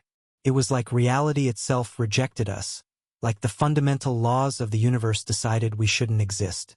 The air became blood. The stone became blades. Even our qi turned against us. I saw two heavenly jade disciples simply cease to exist, their jade techniques shattering like glass as their bodies converted into pure qi between one heartbeat and the next. But Shun Xuanyu and Zhang Wei responded immediately. Jade Thunder Coalescence. Shun Xuanyu's voice cracked with effort as he executed a technique I'd never seen before. His jade-colored lightning didn't attack. Instead, it turned inward, transforming his entire body into pure electrical energy. In this state, Even Kujun's reality warping attack couldn't find purchase. You can't divide what isn't solid. Meanwhile, Zhang Wei had taken an even more extreme approach. 9 Heavens Jade Prison. Jade crystals erupted from his body, not just as armor but as a complete geometric enclosure. The jade structure didn't just protect him physically. It created a pocket of isolated space where Kujun's influence couldn't reach. Even Lu Chong and Yen Li were driven back, their supreme techniques barely able to resist the overwhelming force of Kujun's power. I survived purely by luck and paranoia. The moment I saw that reality warping technique begin, I'd activated every defensive rune I had while simultaneously using Blink Step to put as much distance as possible between myself and the ancient monster. The Aegis Mark's barrier shattered instantly, but it bought me the split second I needed to get clear. The Shroud rune worked overtime trying to mask my presence, while the World Tree Sutra's stabilizing influence helped me resist the reality warping effects. When the technique ended, only a handful of us remained. Lu Chong stood at the center of the platform, his stone skin cracked but holding. The immutable Titan scripture had proven its worth, allowing him to survive what should have been unsurvivable. This content has been unlawfully taken from Royal Road. Report any instances of this story if found elsewhere. Yen Li maintained his position on the opposite side, golden light still swirling around him, though noticeably weaker than before. His robes were torn and bloody, but his eyes still burned with determination. Su Yu had somehow survived by turning herself into living flame at the crucial moment, though the effort had clearly cost her. She could barely stand, her chi fluctuations dangerously unstable. Yan Ziheng had been far enough from the combat to avoid the worst of it, though he looked pale and shaken. One other Yan clan member stood near him. Shun Xuanyu's and Zhang Wei's defensive techniques were the type which came at a terrible cost. I could see blood trickling from Shun Xuanyu's eyes and ears as he reformed, while cracks appeared on Zhang Wei's skin as he stepped out of his prison. But they survived. And me? I was at the very edge of the platform, my body screaming in protest from the strain of multiple emergency blink steps. The red sun in my inner world had shrunk to a pathetic ember, while the blue sun worked overtime trying to stabilize my essence. Impressive, Kujun said, looking around at the survivors. Most impressive, but ultimately futile. His form wavered again, taking noticeably longer to stabilize this time. The effort of that reality warping technique had clearly cost him something. But would it be enough? Could we actually wear him down before he killed us all? Master, Azure's voice was urgent in my mind. Your cultivation, it's reaching a critical point. He was right. The stress of combat, the desperate channeling of chi, the constant push to survive, it had brought me to the edge of breakthrough. I could no longer hold it back. It was like a wall of glass struggling to hold back a flood of power. At any moment, it would shatter. Normally, this would be cause for celebration. Advancing to the 7th stage of chi condensation was a major milestone, one that would significantly increase my combat ability. With my understanding of the World Tree Sutra and my various runes, I might even be able to fight at the level of a Stage 9 cultivator. But was this the right time? Breaking through would reset my essence reserves, give me a temporary power boost that might help turn the tide. But it would also leave me vulnerable for a second while my body adapted to the new power level. A second against an opponent like Kujun might as well be years. No choice?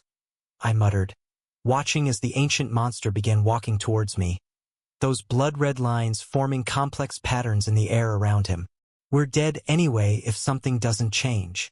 Lu Chong was closest to me, so I caught his eye and made a series of quick hand signals. Formation shorthand for, need time, please distract. His eyes widened slightly as he understood what I was planning, but he gave a slight nod. I took a deep breath, then I stopped resisting the breakthrough. Let the accumulated insights and power flood through my meridians like a bursting dam. Now then, Kujun raised his hand. I believe it's time to end this game. Your bodies will make excellent cultivation resources once I've properly divided them. But first let me take what is mine. His form blurred, crossing the distance between us faster than thought. Those crimson hands reached for my face. But Lu Chang was faster. Stone-covered and solid as a mountain, he appeared between us, his massive frame blocking Kejun's path. "You'll have to go through me first, ancestor or not." Kejun's smile was cold enough to freeze blood. "As you wish." The clash was devastating. Lu Chang's stone-enhanced fist met Kejun's spectral palm in an explosion of power that cracked what remained of the shrine's platform. Shockwaves of force rippled outward, shattering nearby pillars and sending fragments of stone raining through the air. For a moment, they seemed evenly matched. Then Kejun's lips curved into a cruel smile. Blood reflection art. The technique wasn't like his previous attacks.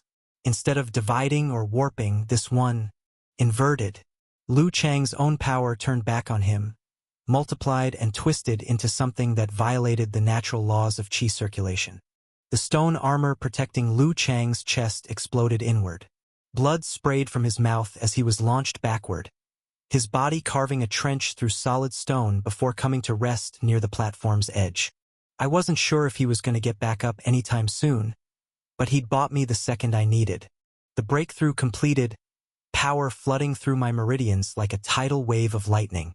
My essence reserves instantly refilled as my cultivation base expanded, pushing me firmly into the 7th stage of qi condensation. But what surprised me most was the red sun. Not only was it looking healthy once again, but it had actually grown. Kejun's smile widened as he sensed the change, his blood-red eyes gleaming with satisfaction. "Ah, perfect timing, my child. You've made my vessel even stronger." He spread his arms wide, as if welcoming the surge of power. "I must thank you for this gift. Now, shall we begin the transference properly?" Then he vanished. My heart stopped as I felt his presence directly in front of me, those blood-red eyes boring into mine as his pale hands reached for my face. "You're mine." Chapter 195. Breakthrough 7th Stage Qi Condensation. Kejun's hands passed through empty air where my face had been a moment ago. I'd used Blink Step to appear next to Lu Chang, who was being helped to his feet by Yen Li. The stone cultivator's body was a mess of cracked armor and blood, but his eyes still burned with that unshakable determination that made him such an effective leader. Kejun's blood-red eyes fixed on me, widening slightly as he sensed the changes from my breakthrough. "A demonic technique?" he mused, studying the energy fluctuations around me. Then he shook his head, that disturbing smile growing wider. "No, not quite demonic, but fascinating nonetheless. The energy signature is unlike anything I've encountered in my considerable experience." I didn't bother responding. There was no point in hiding anymore. I'd been forced to drop the Shroud Rune. Against an opponent like this, I needed every advantage I could get.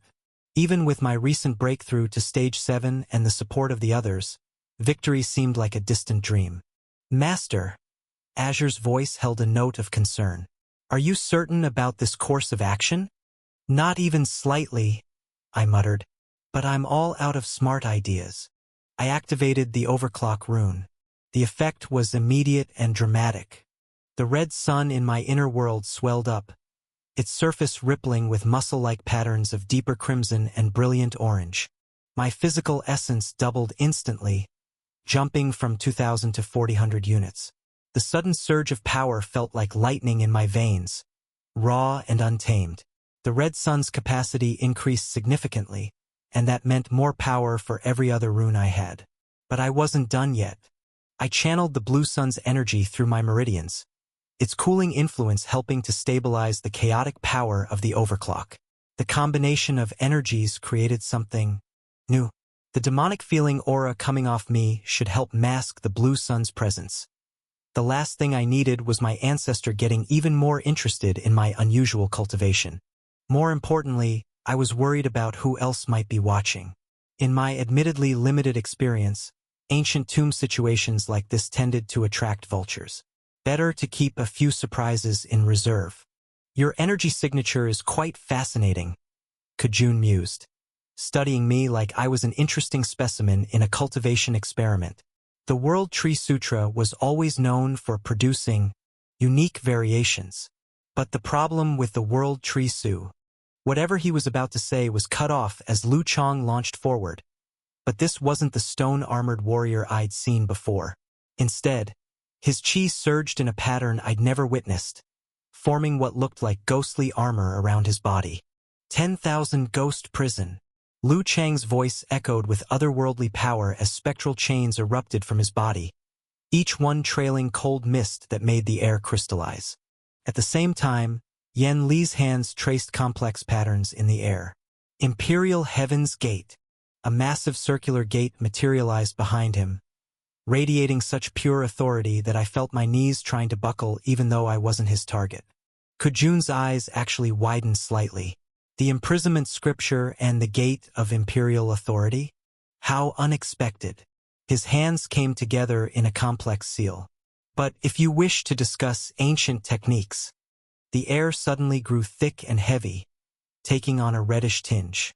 Where before he'd used those division lines, now globules of blood-red energy began forming throughout the battlefield, each one pulsing with hungry intent. Blood essence devouring palm. The technique was horrifying in its simplicity. Instead of trying to cut or divide, it simply consumed. The blood-red spheres began drawing in everything around them: air, stone, even spiritual energy.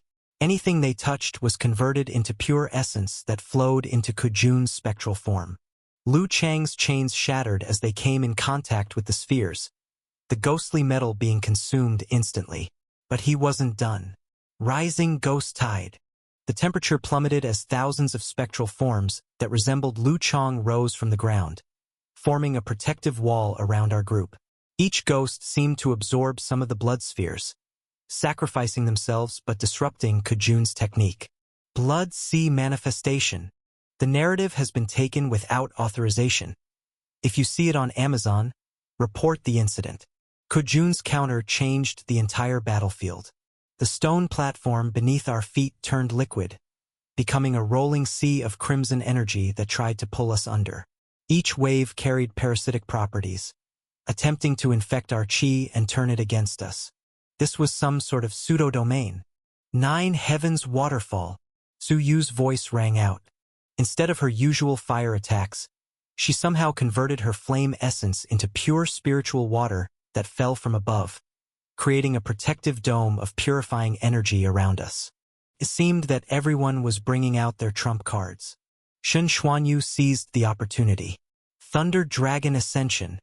Rather than his usual jade-colored lightning, pure white electricity coursed through his meridians. His body actually transformed, taking on draconic features as he launched himself at Kujun, becoming a living weapon of pure electrical energy.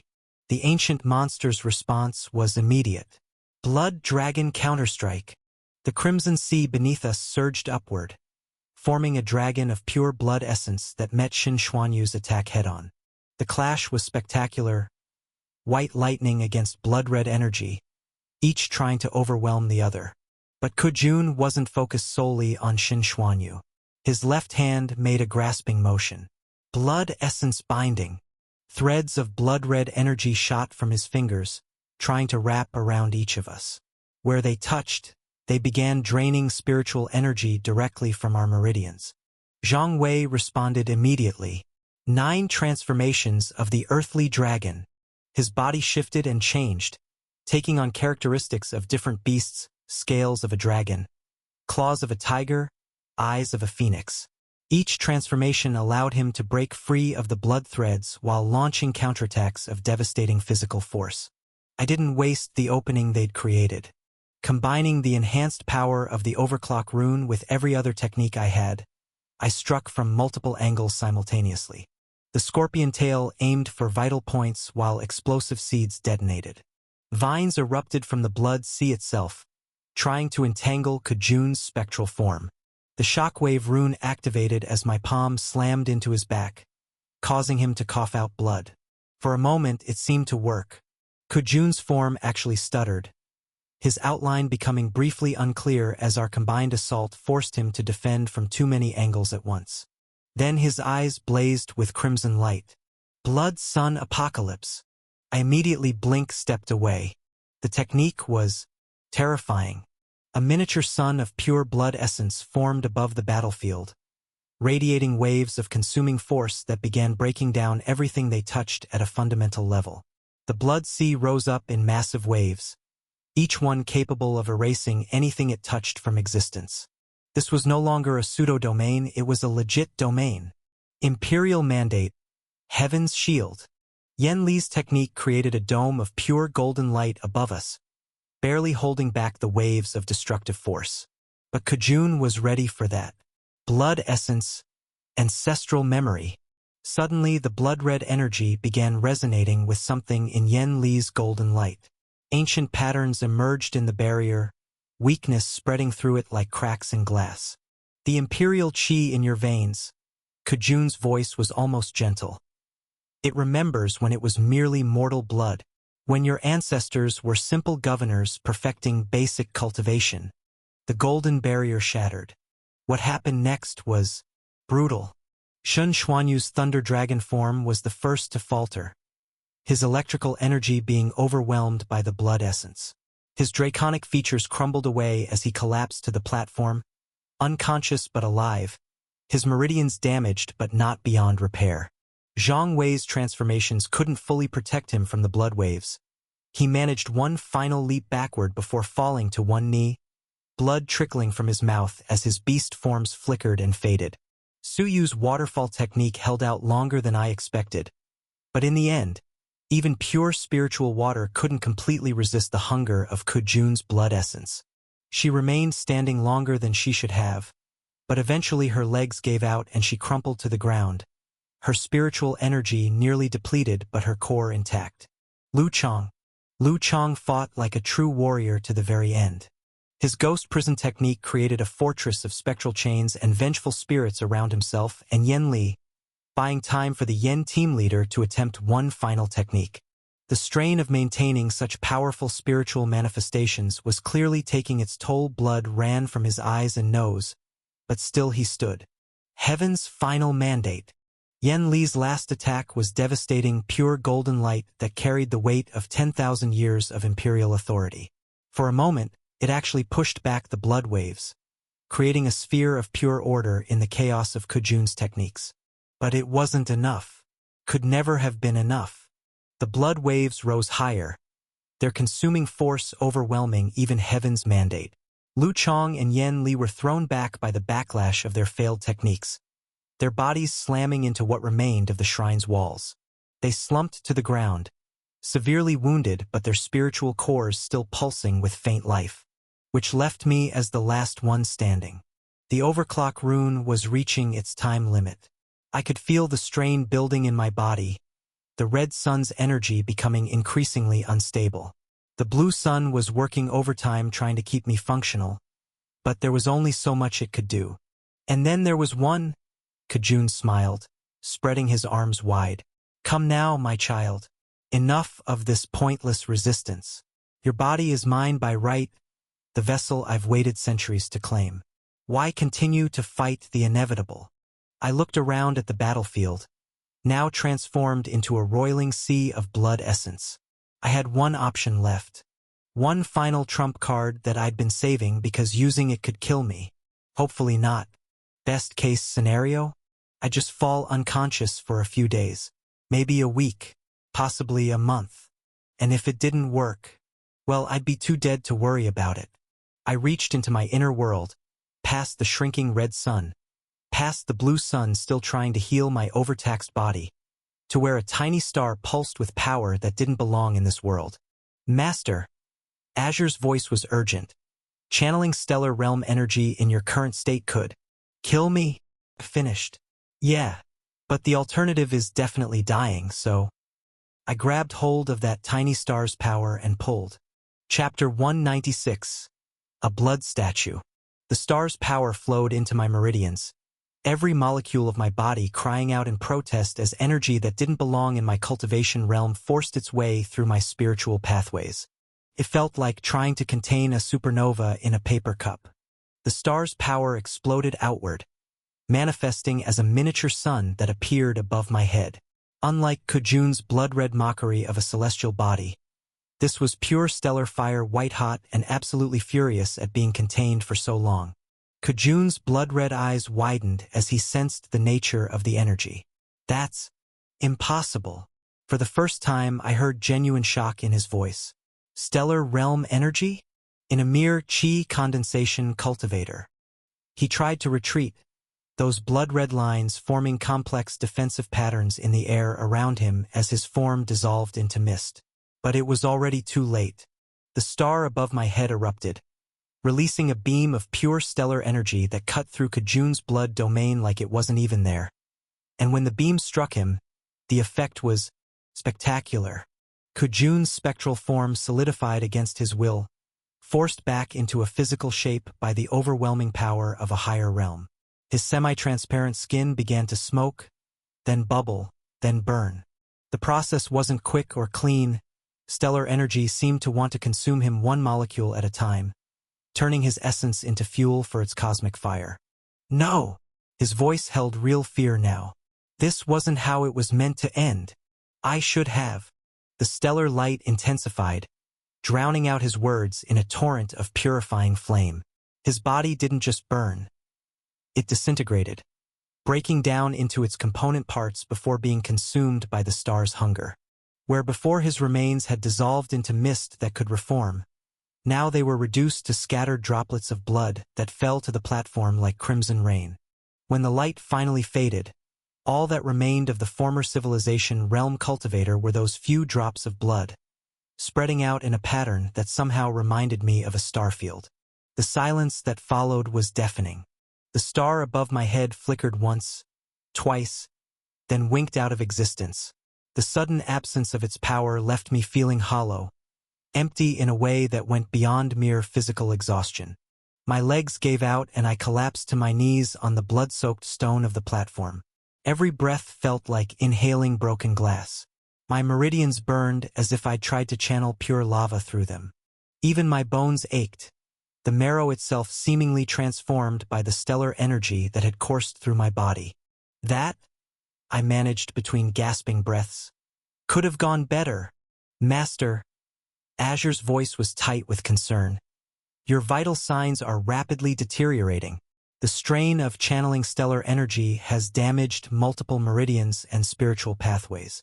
Your physical essence is dropping dangerously low. He wasn't wrong. I could feel my consciousness starting to fade, darkness creeping in at the edges of my vision. The world seemed to be getting further away, sounds becoming muffled and distant. It seemed like I wouldn't be waking up for a while. But before I could completely pass out, something strange happened.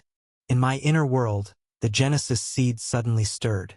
It had been quietly observing the entire battle, its presence barely noticeable compared to the overwhelming power of the stellar energy. But now it seemed hungry, a deep, primal hunger that resonated through my entire being. The kind of hunger that mountains might feel for rain, that deserts might feel for water, that empty spaces might feel for matter to fill them. The remnants of Kajun's blood essence still saturated the platform, turning the stone crimson and filling the air with traces of his power. The Genesis seed reached out toward that power with something, not quite roots, not quite tendrils, but constructs of pure chi that emerged from my body and began to absorb the lingering blood essence. The sensation was indescribable. I could feel the blood essence being broken down, refined, transformed by whatever process the Genesis seed was using. Power that had been tainted by centuries of unnatural existence was being purified, stripped down to its most fundamental elements, then reconstructed into something new. My body began to change. It started with my meridians. The damage from the stellar energy began to heal, but not just heal. They were being reformed, strengthened, expanded.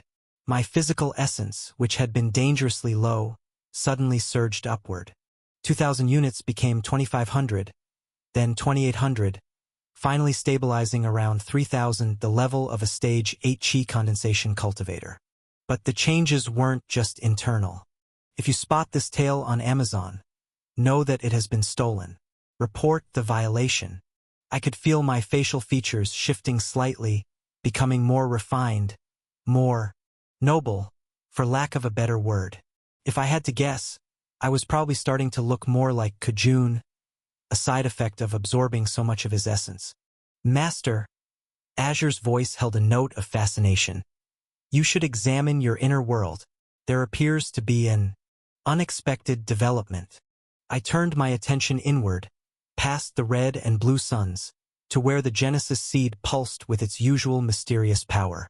But now there was something new sharing that space. The statue. Not just any statue, but one made of what appeared to be solidified blood essence. It depicted Kejun sitting cross-legged in meditation, his expression peaceful in a way it had never been in life. But the statue was incomplete. Portions of it remained unformed, as if the artist had run out of material before finishing their work. Fascinating, Azure mused. It appears the Genesis seed has begun some sort of integration process with the remnants of Kejun's power. Ha! I knew taking you on my team was the right decision. Lu Chang's booming voice interrupted my examination of the strange statue. I looked up to see the massive cultivator slowly climbing to his feet. His stone-covered body cracked and battered, but his spirit seemingly undiminished. Senior Brother Lu, I managed a weak smile. Glad to see you're still alive. It'll take more than some ghost from the ancient past to keep me down. Lu Chang grinned, though I noticed he winced slightly as he moved. Though I have to admit that was closer than I'd like. Around us, the other survivors were beginning to stir. Yen Li pulled himself up using a broken pillar for support. His usually immaculate robes torn and bloodied, but his bearing still somehow managing to convey imperial dignity. Xin Xuanyu and Zhang Wei were helping each other stand, both looking pale and drained but alive. Suyu had managed to sit up, though she seemed content to rest there for the moment. We lost too many. Lu Chang's voice grew somber as he looked around at the battlefield. Good cultivators, brave disciples, they deserved better than this. No one spoke for a moment, each of us remembering the fallen. Bing Lan's face flashed through my mind, her quiet competence, her skilled swordsmanship, the way she'd fought to the very end. The other disciples who'd been literally divided into their component parts, their remains absorbed by Kejun's twisted techniques. They died as warriors, Yenli said quietly, defending against a threat that could have devastated the entire region if left unchecked. We'll make sure their sacrifices are remembered. I noticed Lu Chang's expression grow distant at the mention of warriors and sacrifice. It reminded me of something I'd been curious about. Senior Brother Lu, I ventured. Those ghost techniques you used, they were incredible. I've never seen anything quite like them. Lu Chang was quiet for a long moment, his eyes focused on something far away. The ghosts, he finally said. They were my clan members, my family. He paused, seeming to choose his words carefully. The imprisonment scripture, it's not just a cultivation technique. It's a way of preserving those who've fallen, allowing them to continue fighting alongside the living. There was clearly more to the story, but Lu Chang's tone made it clear he wasn't ready to share those details. I nodded, respecting his privacy. Everyone had their secrets, their burdens to bear. Speaking of unusual techniques, Yenli turned to me, his eyes sharp despite his exhausted state. Those were some interesting abilities you displayed. The demonic energy, and that star. He left the question unspoken but clear. I shrugged, trying to appear casual despite my heart rate picking up slightly. Everyone needs trump cards, Senior Brother Yen. Though I have to admit that one was probably not my best idea. Yen Li studied me for a long moment, then nodded. Indeed they do. His lips curved into a slight smile. If you ever visit the capital, come find me. I'd be happy to show you around. Coming from most people, that would have been a casual offer. Coming from a member of one of the Empire's most powerful clans? That was practically a formal alliance proposal. I'll keep that in mind, I replied with a smile of my own. Couldn't hurt to have friends in high places. Our conversation was interrupted by movement from the side of the platform. Yen Ziheng and the other surviving Yen clan member were making their way toward us, both looking somewhat sheepish. We apologize for our limited contribution to the battle, Yen Ziheng said, bowing slightly. We should have. I waved off his apology. Junior brother Yan Ziheng, you're both stage 7 cultivators. No one could expect you to participate in a battle of that level. The fact that you maintained your positions and didn't flee speaks well of your courage. Senior brother, you're also at stage 7. Yan Ziheng pointed out with a small smile. And you only just broke through during the battle. I laughed awkwardly but didn't respond. Sometimes I forgot my own cultivation level. I tended to think more in terms of combat ability than pure stage rankings. But he had a point. By any normal metric, I shouldn't have been able to participate in a battle of that level. Well, I said, looking around at the devastated shrine. Since we're here and technically won, anyone want to check for treasures? The others gave me varying looks of disbelief, but I was already moving to examine the remains of the stone coffin. Hey, I might have just helped save everyone from an ancient monster, but I was still a poor outer sect disciple. A cultivator had to eat. Ancient jade figurine, I muttered as I carefully packed away items. Definitely taking that. Ooh, what's this? Some kind of meditation mat? Into the ring it goes. Is that a spirit herb growing between the stones? Mine now. Are you looting? Suyu asked, sounding somewhere between amused and scandalized. I prefer to think of it as resource acquisition, I replied without looking up from my examination of a particularly interesting-looking piece of jade. Besides, he tried to steal my body. I think that makes all his stuff fair game. He has a point, Lu Chang said, though I noticed he made no move to join in my treasure hunting. We spent the next hour searching the shrine, but found surprisingly little of value. Either Kejun hadn't been big on material possessions, everything had been destroyed in the battle, or the really good stuff had been taken long ago. Still, I wasn't complaining about what I did find. Some of these jades looked valuable enough to support my inner world development. Finally, Lu Chang called for us to prepare to leave. We need to report this to the sect, he said, his expression grave. A civilization realm cultivator using forbidden techniques to preserve his spirit and trying to come back to life. The elders will want to know about this. I took one last look around the battlefield. The shrine was a total loss. Between Kejun's blood domain and my stellar energy attack, most of the structure had been reduced to rubble. The platform was cracked and scarred, the remaining pillars barely standing. As we walked back to the village, I couldn't help but notice how the other disciples kept glancing at me. No doubt they were wondering about my mysterious techniques, about the star that had appeared above my head, about the changes in my appearance. Let them wonder. Everyone had their secrets, as Yen Li had said, and I had more than most. Chapter 197. Book 2 Epilogue. The mantis stalks the cicada, unaware of the oriole behind. The aftermath of battle always has a curious quality to it, an almost holy stillness that descends after the chaos, as if the world itself needs a moment to process what has occurred. This was especially true of the ruined shrine. The stone platform was cracked and warped, bearing the unmistakable scars of a mortal combat. Deep furrows carved by those blood-red division lines, sections crystallized into jade, patches melted to glass by intense flame, and the distinctive radial pattern of stellar energy that had marked the death of a civilization realm cultivator. Silence reigned for long moments. Then, almost imperceptibly, something stirred. A tiny speck of crimson, no larger than a grain of sand, emerged from a narrow crevice in the temple floor. While all other traces of the ancient monster's essence had been consumed by the Genesis seed, this minuscule fragment had somehow been shielded during that final devastating attack. Perhaps it had been protected by the angle of the stone, or maybe it had already begun its desperate transformation into something more resilient the moment the stellar energy struck. Whatever the reason, it had survived. The blood droplet quivered, as if gathering its strength. Then, with agonizing slowness, it began to rise into the air.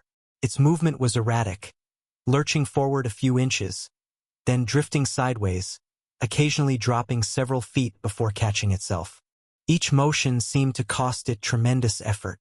Yet it persisted, gradually gaining height until it oriented itself away from both the ruined temple and the distant village where the Azure Peak disciples had retreated. This single crimson mote, carrying the last fragment of a once great cultivator's consciousness, began its journey across the mountain range. Hours passed as the speck traversed the wilderness. Its progress was painfully slow, each mile a testament to the stubborn will that drove it forward. Occasionally it would falter, dropping into the shelter of trees or rocks when its energy ebbed critically low. During these brief respites, it would draw what little nourishment it could from the ambient chi of the mountain, gathering just enough strength to continue its flight. When it finally reached a secluded clearing miles away from the shrine, the droplet of blood descended to hover inches above the moss-covered ground. It pulsed once, twice, then expanded rapidly, stretching and morphing until it took on a vaguely humanoid shape. The transformation was painful to witness. The red substance twisted and writhed, occasionally letting out wisps of crimson vapor that dissipated into the night air. Gradually, features began to form. First a torso, then limbs that trembled with effort, and finally a face contorted in agony. Kejun collapsed to his knees, his semi-transparent form flickering like a candle flame in a breeze. His once imposing figure was now hunched and fragile, the edges of his body blurring and reforming in endless cycles. The blood-red eyes that had gazed upon his descendant with such possessive hunger now struggled to maintain their glow, dimming and brightening in irregular patterns.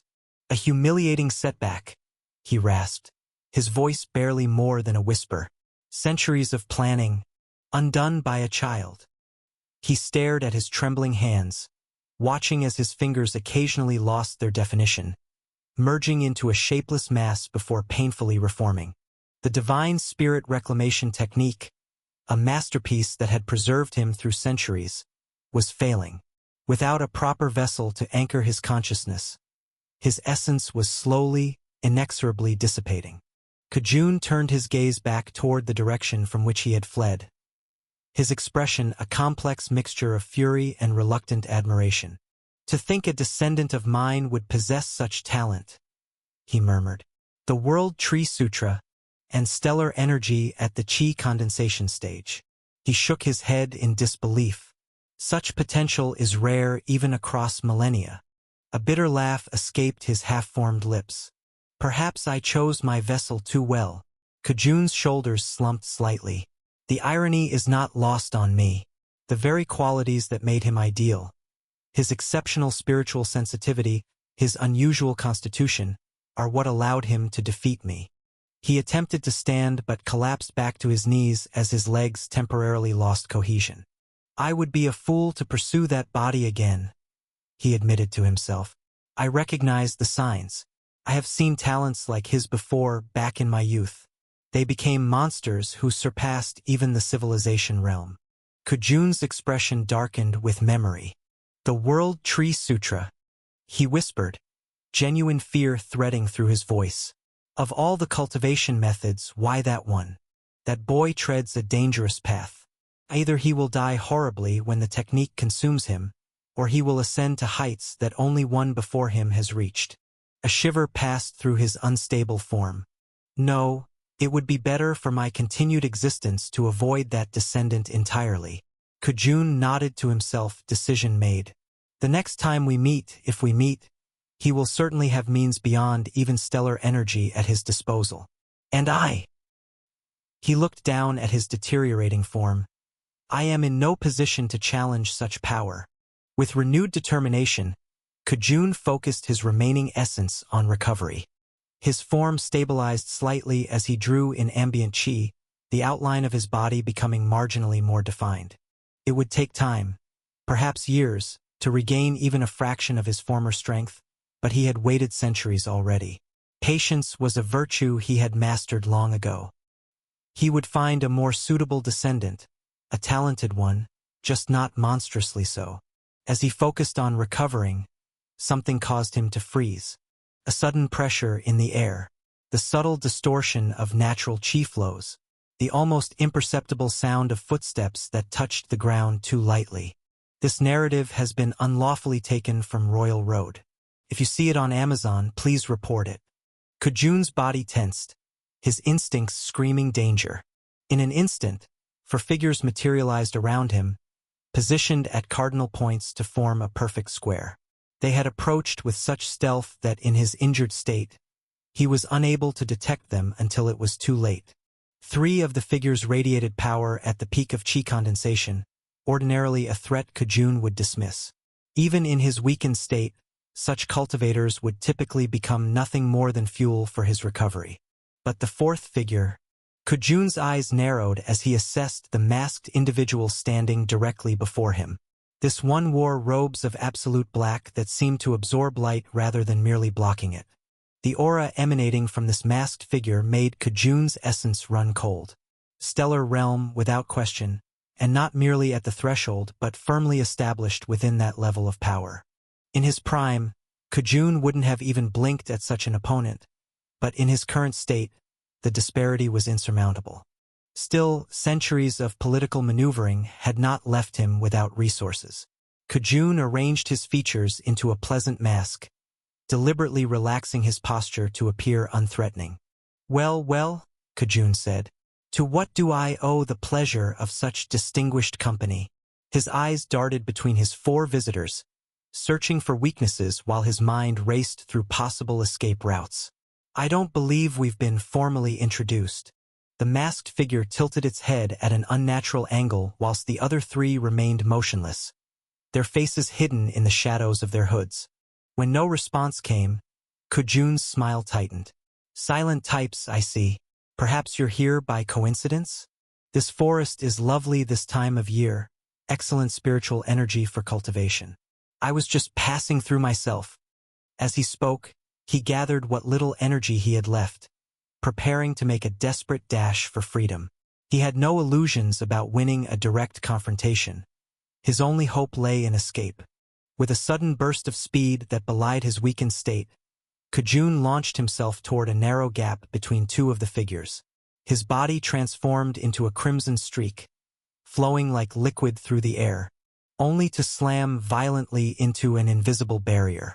The impact sent him reeling backward, his already unstable form rippling dangerously from the collision. Waves of pain washed through him as he realized the truth of his situation. A formation. The 4 cultivators had not just surrounded him. They had established a complex containment formation, likely activated the moment he had materialized in the clearing. The design was elegant in its simplicity, 4 anchors creating a perfect prison, with the masked cultivator serving as both participant and keystone. Kejun turned slowly, facing his captors with renewed wariness.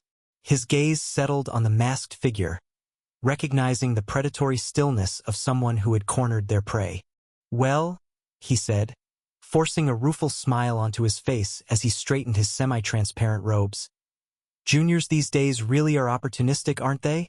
I suppose we should discuss terms." The masked figure made no reply but raised a hand. Kejun's false confidence evaporated as he felt space beginning to warp around him. The masked one stood at the center of the formation, his breathing labored beneath the crystal mask.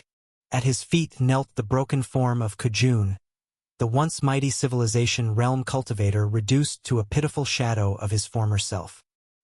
His semi-transparent body flickered between states of solidity, sometimes appearing almost physical, other times nothing more than a red outline filled with swirling mist.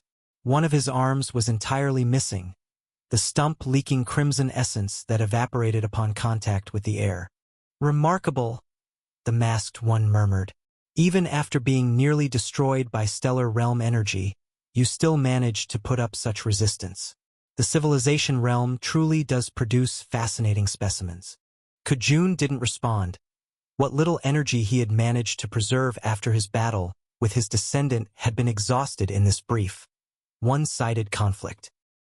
He had fought with the desperation of a cornered beast, employing techniques that risked what remained of his existence, but it had all been for naught. The masked one made an elaborate gesture with his right hand, drawing complex symbols in the air. As the final sigil was completed, reality tore open beside him, forming a portal of absolute darkness ringed with what appeared to be shards of broken crystal. "You have the honor of joining my collection," the masked one informed Kejun, "the first expert of such a high caliber that I have managed to acquire. Your knowledge of ancient cultivation methods alone makes you an invaluable addition." With another gesture, tendrils of darkness extended from the portal, wrapping around Kejun's kneeling form. The former civilization realm cultivator made one last, feeble attempt to resist, his remaining hand clawing at the ground as the tendrils dragged him towards the void. "You will regret this," Kejun managed, his voice barely audible. "My descendant will." "Yes, yes," the masked one interrupted. "The protagonist will avenge you, defeat me, save the world, and so forth. I've heard it all before." He leaned closer. "But between you and me, I've collected quite a few protagonists in my time. Your descendant will simply be one more for the shelf." With those words, the tendrils completed their work, pulling Kejun fully into the portal. The tear in reality sealed with a sound like breaking glass, leaving no trace of the ancient cultivator. A moment of silence followed before the three other figures approached their master. Their forms seemed to waver slightly, as though struggling to maintain cohesion. One of them, a young man with proud features but hollow eyes, finally spoke. "Master, shall we pursue the other one as well?" Li Yuan asked. "The Azure Peak disciple who wielded stellar energy?" The masked figure turned slowly, looking in the direction where Ku'in and the other survivors had retreated. For a long moment, he seemed lost in contemplation, fingers moving in small gestures as though reading invisible text in the air. "An intriguing prospect," he finally replied. "That one shows significant narrative potential." He then glanced at his servants, Li Yuan, Mo Qingyin, and Mo Tian.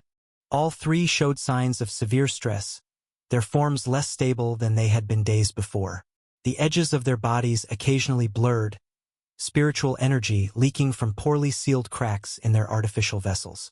They would need maintenance soon or risk complete disintegration. Finally, he glanced down at his own body. The battle with Kejun might have been brief, but it had not come without cost. Beneath his robes, several stars in his body had dimmed, their light temporarily extinguished by the techniques Kejun had employed in his desperation. More concerning was the crack in his mask, a result not of today's battle, but of his previous encounter with that troublesome sword spirit. The memory of that confrontation made the crack pulse painfully. The sword strike had come without warning, cutting through space itself to strike him in the shoulder. Even now, a week later, the wound had not fully healed. If anything, it seemed to be slowly spreading. "I've already underestimated a mere chi condensation cultivator," the masked one reflected bitterly. "I failed to consider that he might be carrying an ancient expert capable of bypassing all my defenses. A single slash, and he nearly severed my connection to this realm." He shook his head, forcing his focus back to the present situation. "No," he decided. "I won't make the same mistake again. We will add him to the list and hunt him later." Before any of them could respond, a ripple passed through their forms. "It appears my ability to maintain your physical manifestations has reached its limit," the masked one sighed. "Return to the collection for now. We shall resume our activities once proper repairs have been completed." That suited his plan. The former civilization realm cultivator required processing before his essence degraded further. Not to mention, he had his own injuries to focus on. The masked one watched as his servants began to disintegrate, their bodies breaking down into particles of light that flowed into his body. They would reform within his inner world, preserved in their designated chambers until he had the strength to reconstruct their vessels. He had pushed them too far, keeping them manifested in the physical world beyond their limitations. Had he maintained them any longer, the delicate bonds of control might have weakened enough for them to fight against his will, a complication he preferred to avoid. Now alone in the clearing, the masked one gazed up at the night sky. His collection had grown by one today, but the true prize still eluded him. The Azure Peak sect, he mused to himself. So many interesting threads converging in one place. Not just one potential protagonist, but several. With another elaborate gesture, he opened a new portal, this one smaller and more stable than the one that had swallowed Kejun. Before stepping through, he cast one last look in the direction of Azure Peak sect. "Enjoy your victory while it lasts, little protagonist," he whispered. "Our story is just beginning." Then he was gone,